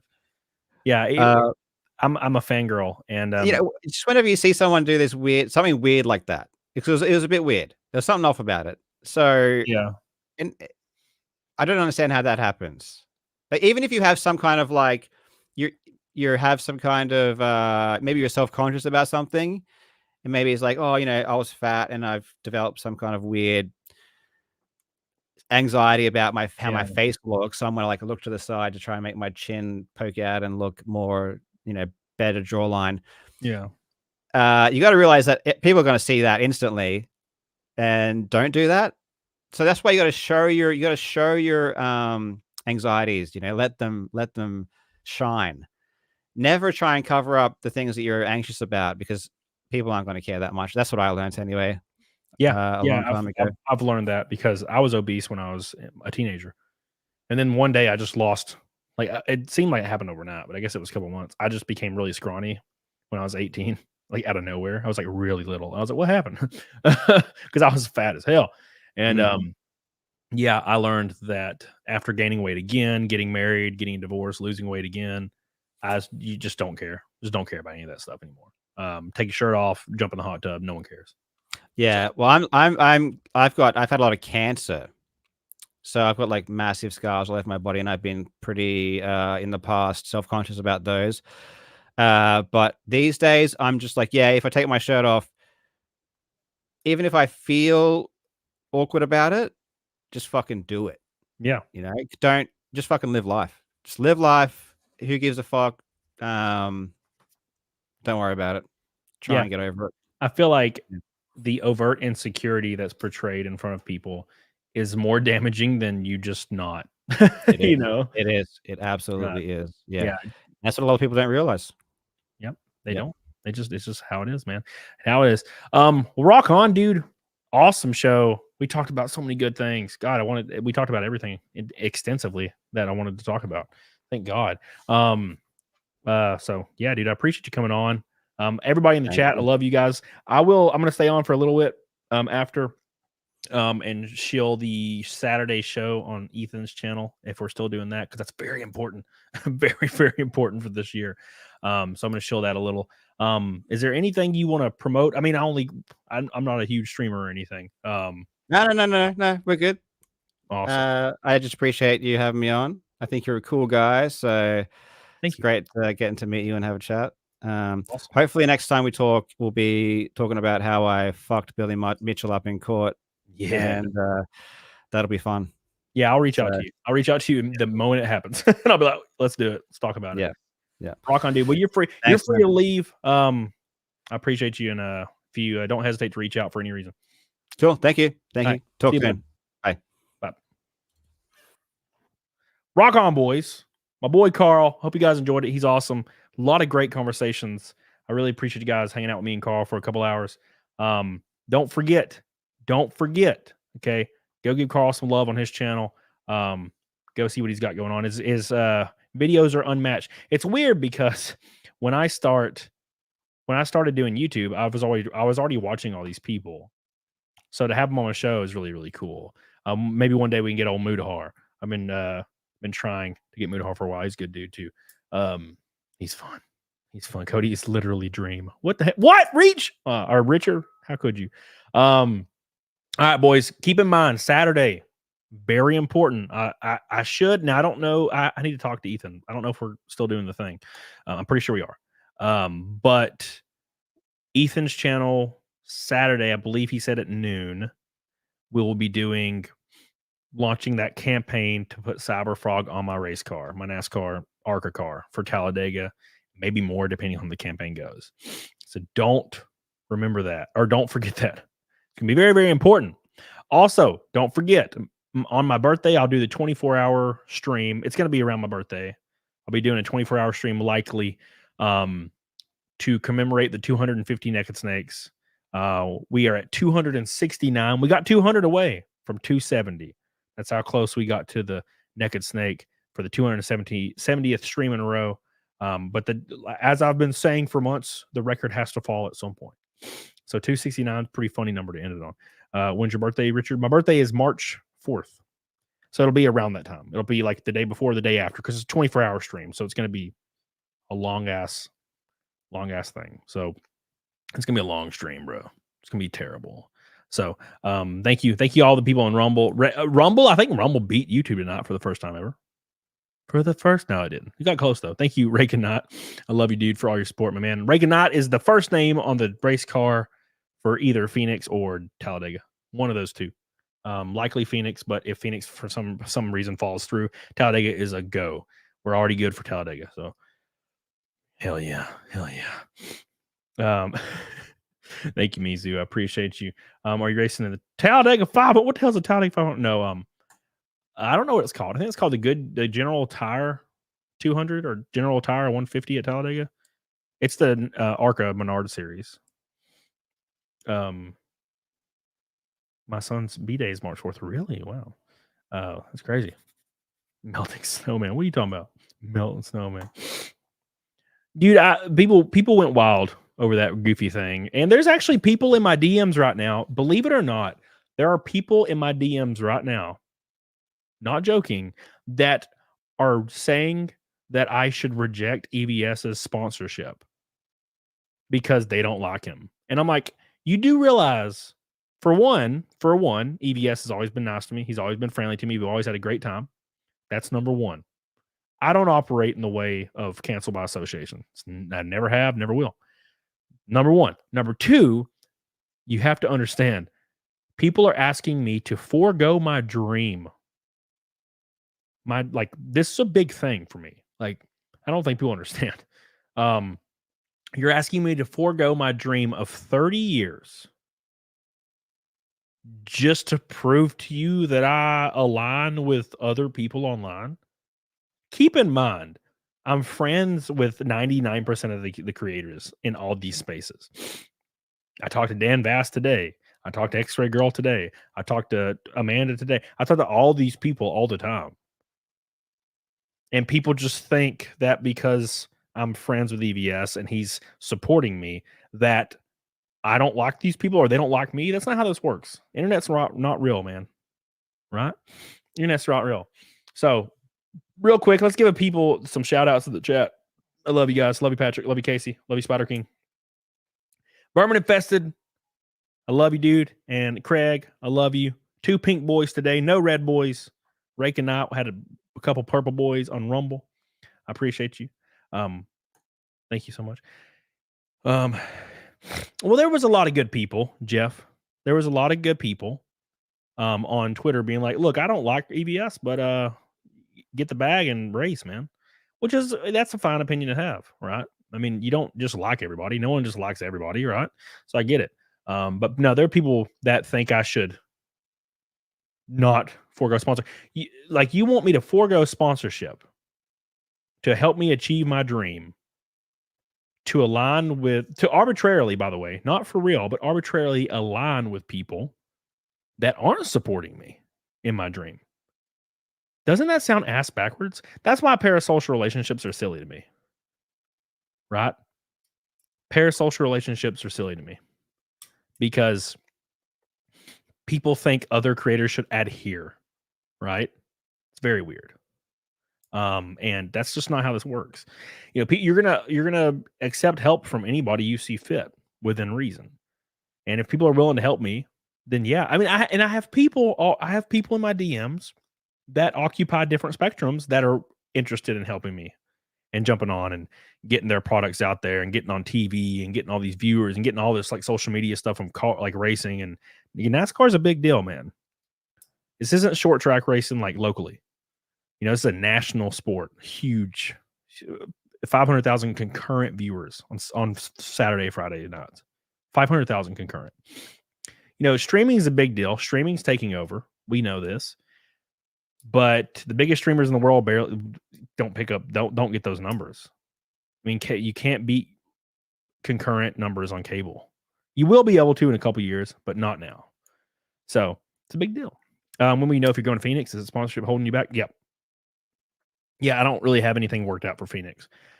The thing with Phoenix, if this campaign does well, I'll probably pay for Phoenix just completely out of my own pocket, and I'll just to get to Talladega and then Dover. And then I have another company thinking about coming on board for Kansas and Charlotte. And then I have another company thinking about coming on board for some more races. So I'm like on a tightrope trying to get through. I'm trying to slog through it, trying to get through it. It's pretty scary, but it's what I have to do. I talked to somebody today and they were like, look, wouldn't you rather go bankrupt chasing your dream than to be 80 and have a couple $100,000 in your savings account and be like, well, I wish I would have done that. Right. So that's kind of how I am right now. That's where I am with it. So we're going to see what happens. But there's still people in the replies right now implying that I should reject sponsorship and just quit my dream forever because they don't like EBS. That's crazy talk. That's insane. That's how you know. And what it's boiled down to is people want to ruin you over that. They want to see you fail. That's what they want. They want to see you fail. So that's how it works. This is how it is, man. They want to see you fail. That's what it's all about, baby. Because they think that you're on the bad people's team because everything's tribalistic and silly. I can see you, Phoenix. Hey, if I'm going to race Phoenix, I will let people know immediately when it's happening. It's a month from now. So as soon as I know and I sign a deal, I will tell everybody and you can come. So it's going to be very interesting. It's like my first big track race that's not like a Daytona or Talladega, right? So it's going to be great. Yeah, because people have no dreams, KH. Yeah. Tell them to shove it. And if they're friends, they were never really, huh? Yeah. It's the concern trolling. Why worry about your future if you accept the sponsorship? I'm like, I was friends with EVS before this. What do you mean? I would have still been friends. If this wasn't happening, I would still be friends with them. It doesn't make any sense.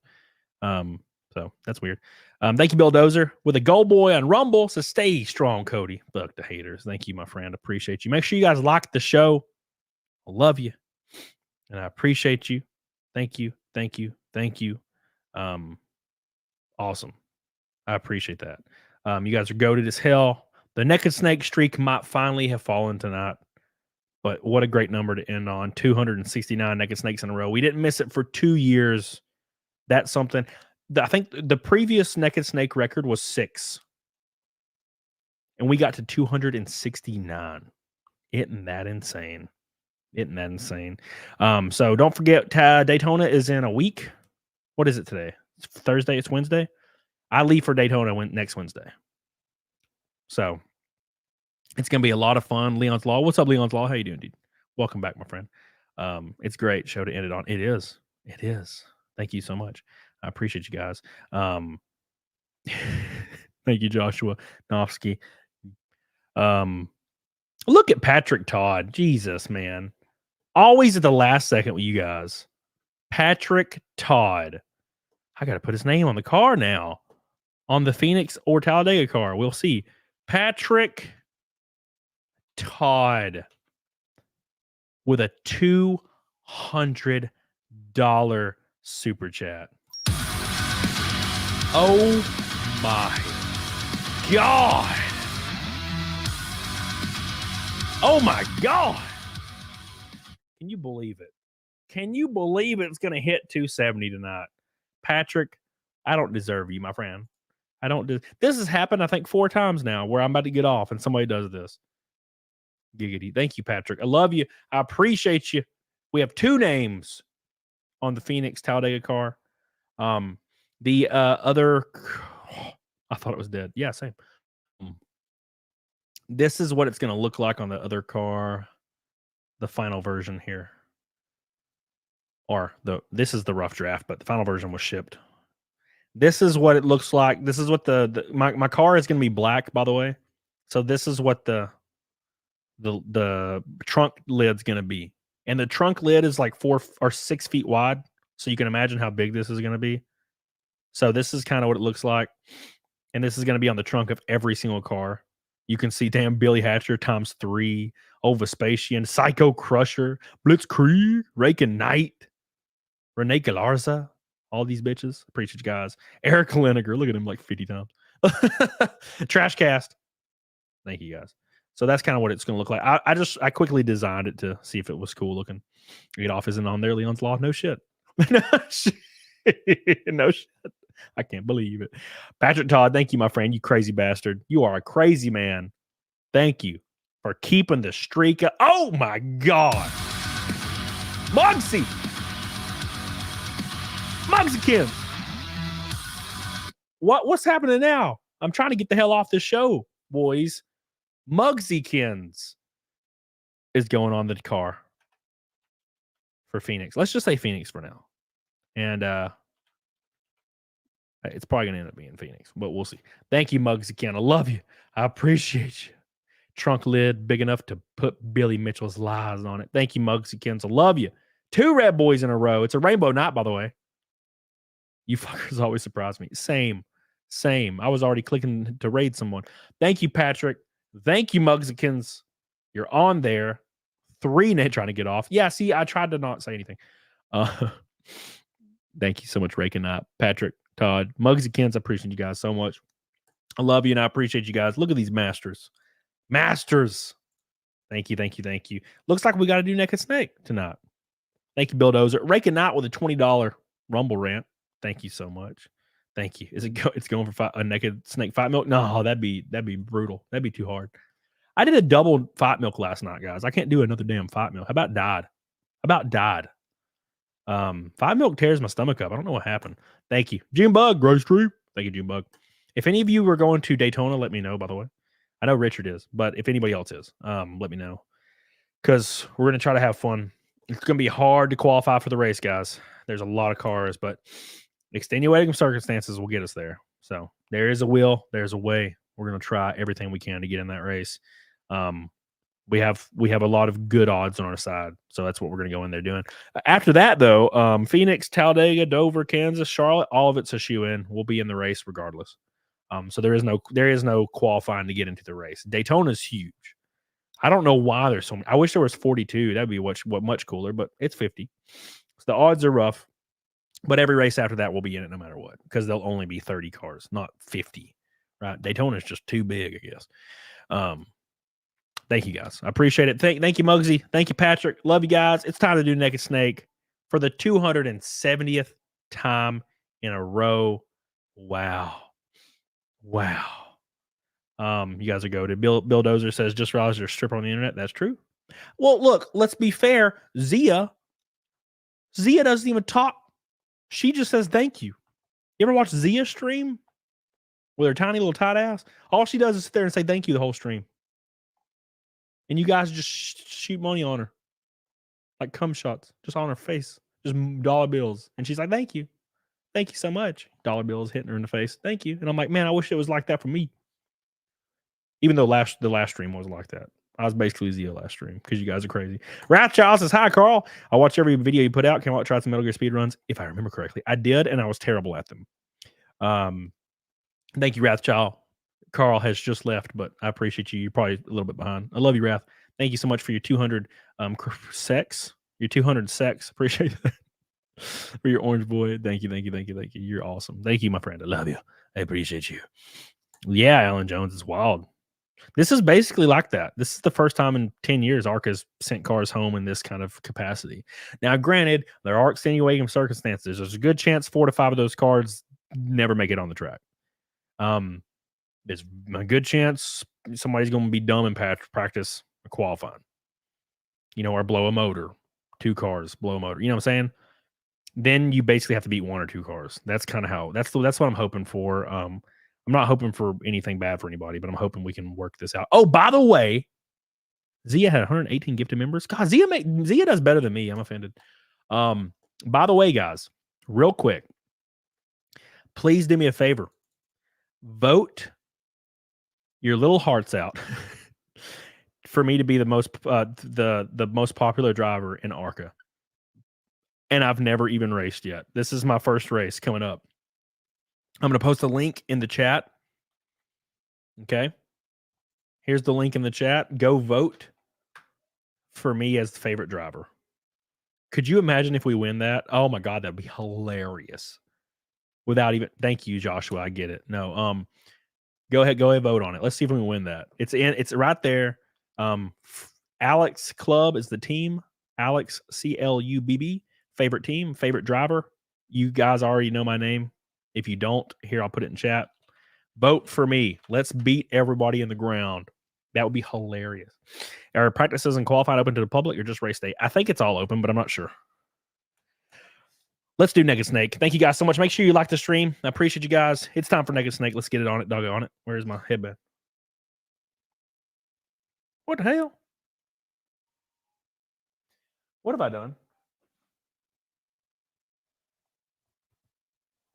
Found it.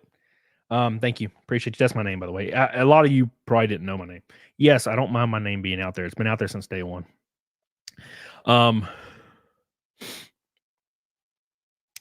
Muggsykins, I love you. Patrick Todd, I love you. You got us here in the last second. Vermin Infested and Side Scrollers, Craig, I love you. Appreciate you guys. Let's do Naked Snake. And then let's see here. Let me pull this up. And thanks again to Karl Jobst. What a fun stream. What an awesome stream. We talked about like the most engaging stuff I've talked about in a long time. So it was a lot of fun. Tuesdays is a Cecil. It's Wednesday.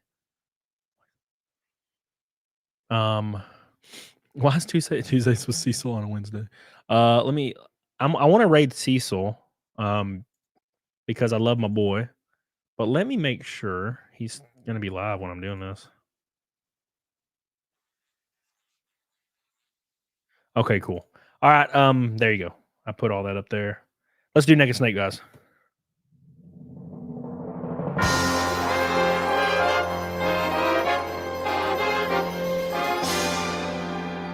Here we go.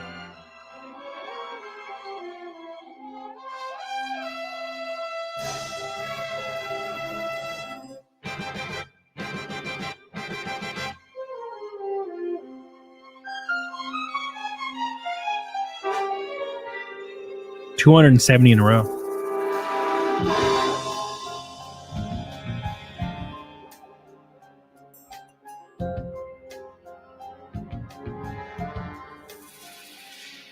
What a thrill with darkness and silence through the night. Alan Jones. Here we go, boys. I'm searching. Here we go, boys. Melting to you. 270 in a row. Let's go. Thank you, John Schmidt.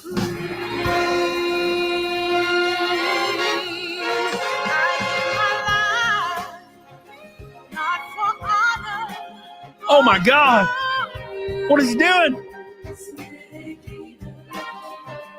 In my time, there be nobody else.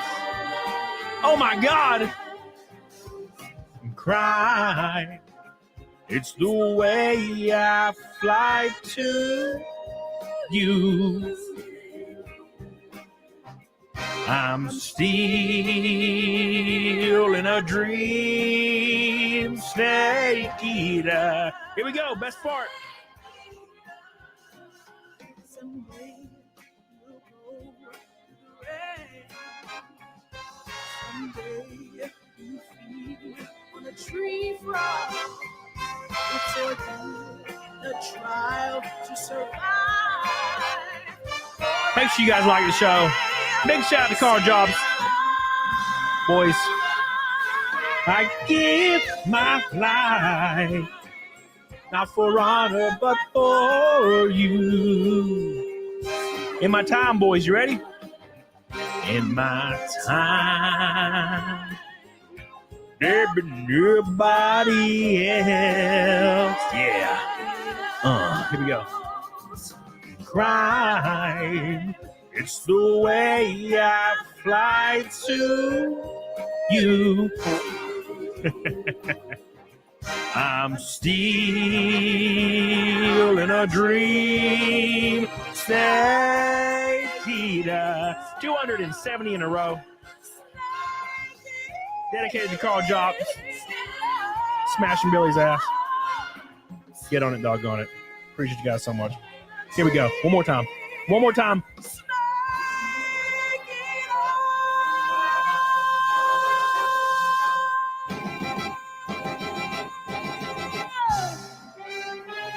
Thank you. I appreciate you. Nice. Thank you. I appreciate you guys so much. He needs to time the fart sound. You can only do it like, you can't do it that fast. Thank you, Jesus. Appreciate you. Make sure you guys like the show. Make sure you share this after it goes live. Give it some love for Karl. A lot of great conversations. There'll be a lot of clips out on the alt channel for this one. Just really good conversations. So make sure you got them tied up. We're going to raid Cecil because he's my boy. Give him some love in the chat. I appreciate you guys so much. I'll see you Saturday with Zia, and I will be live Saturday with EVS as well, assuming we're going to launch that campaign. So get on it, doggone it. Love you guys. Appreciate you guys. And thanks again to Karl for hanging out. One of the best ones, funnest ones I've had in a while because thought-provoking. That's what I enjoyed. Make sure you guys vote on the ARCA thing, by the way. Vote. Vote for me as your favorite driver. It would be very funny if I won that. That would be kind of funny if this random dude that no one knows won. They don't know my YouTube. Bye. Yeah. See you guys over at Cecil's.